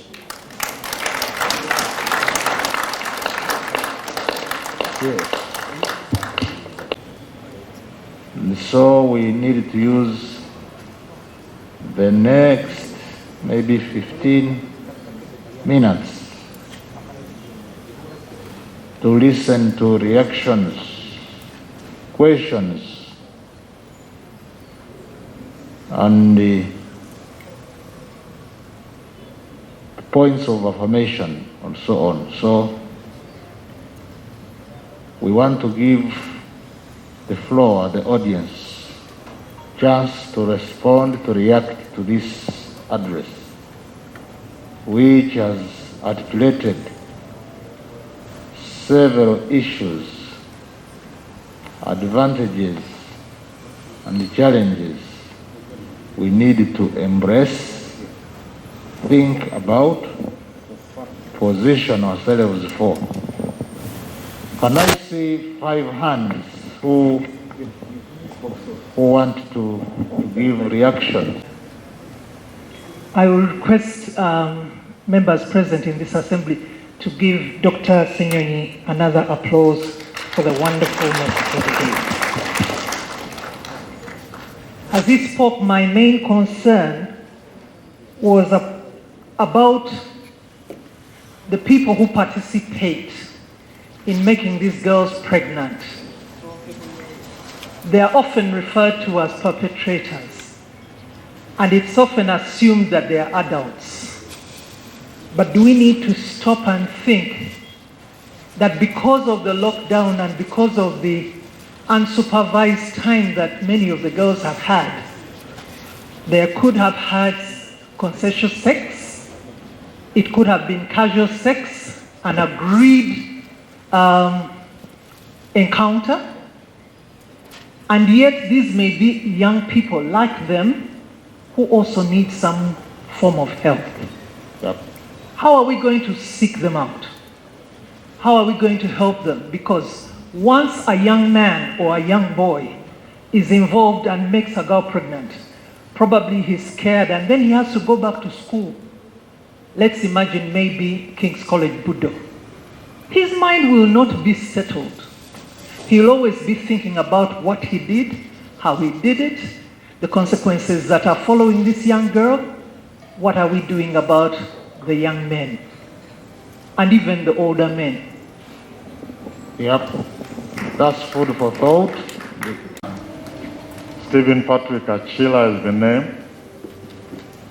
One of my concerns, and everybody's concern here, is the terrorism which is threatening all of us. The keynote address mentioned the deception of Kibwetere, and the people who are in terrorism are religious people. Talk of Kony, talk of Kibwetere, talk of those who are said to be ADF. I think the challenge is upon us. Maybe as IRCU, we need to devise ways of talking into this issue and have a united voice and not attack one another as much as possible. That's just a point I'm raising. Thank you. Thank you. Maybe that is where the question is. Where is the delay? And also any those who are going to have the cows, they have not yet received. But also Milton Ogwal from Lira.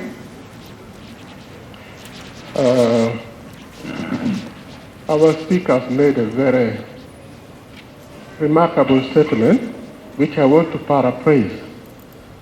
He said, we are normally reactive rather than proactive. And he has mentioned a number of things, like, for instance, those questions that we need to answer before school resumes in regards to girls that are pregnant, and many other things. I fear that what one of the Council of Presidents said, that we are good at very good deliberations, but normally we fail at the part of reaction. Are we not going to be mere reactive rather than proactive in some of these issues? How do we solve this problem? All right. Mr. Speaker, my name is Owekitiva Dr. Rajni Taylor.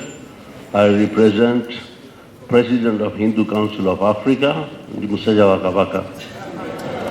My biggest concern is that all these religious conferences we are attending all around the world, the follow-up is very slow.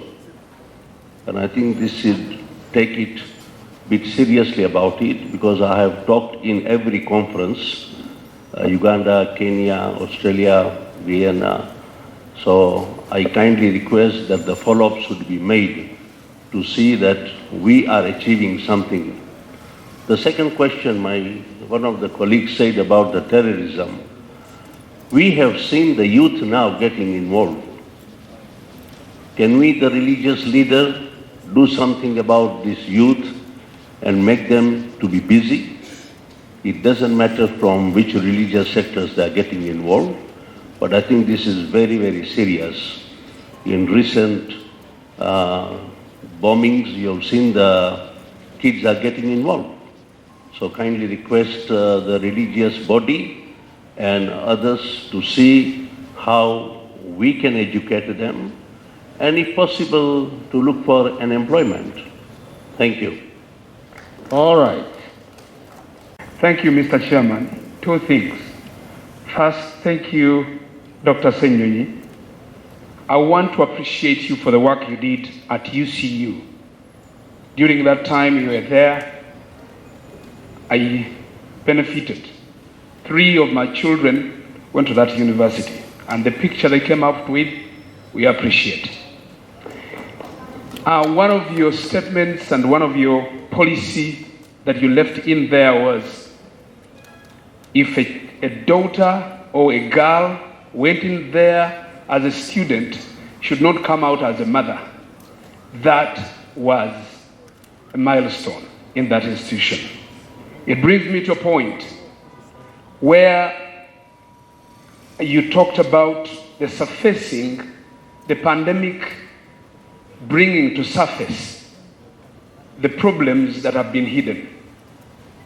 Our society is regarded to be a religious society. Unfortunately, the pandemic has showed us that the work we are doing is just on top. The thing of pregnancy in this country needs to be addressed. And from this meeting, I would suggest we come up with a solution to government regarding the girls that have become mothers during this period. They are saying, government is saying they should be allowed into schools. But are they going to go back with their pregnancies? Dr. Senyonyi made a point and said, we are setting a precedence. What is the solution for that? Ladies and gentlemen, if we don't work on that, it is going to be counted on our generation as leaders. Thank you. I would request that in this meeting we come up with advice to government regarding that, because we have also schools. How are we going to handle that? I will stop with that. Thank you. Yes, this is the last hand. Blessings all, Bishop Dr. Julius Peter Yates, Deputy Presiding Apostle, Born Again Faith. I had my voice to thank Dr. Senyonye, my godfather, for many great work. Two of my children's first son, second son graduated with law from Uganda Christian University. Chair and the members, out of our three roles as religious leaders, prophetic, priestly, kingly, we're extremely doing well in the second role, the priestly, speaking to God on behalf of the people. And I think we probably be holding the trophy as the born again still, because we can pray whole month and many days. But we should be very concerned if this great organization is to help Uganda, East Africa, Africa and the world, that we are extremely taken as compromised people. And so the Dr. Senyone's concerns should be answered. How we are compromised in the area of speaking to people on behalf of God, especially to our governments. Could it be that from this time we make a resolution on this fourth Consultative Assembly that from now on, Interreligious Council of Uganda, especially the Council of Presidents, maybe with the board, will bring a solid, united voice to our government whenever they are on the wrong, when the people are suffering, when elections are rigged, when violence are serious. Can it be that we have a voice and tell the government we don't agree with this change, if we are to be the light and to be the salt? Number two, could similar voices be echoed out like a bell in the night to say, Uganda currently is the only country, as I hear, with children at home for 2 years. Is it because we have a loving government, a caring president, or someone who says, I have decided you have no voice? And must religious people refuse to die and the people suffer and children get pregnant and we come and talk about it and pray? I'm a strong speaker. I know about that. But we are bothered. When we call for National Day of Prayer, like it's going to be on December 11th in State House, aren't the opposition, the people with dissenting voices, part of Uganda? Why do we only call the people to pray for the nation who are pro-government? Why don't we give invitation to the other people with dissenting voice and they say we are not willing to come and pray for Uganda? I believe this have to be answered.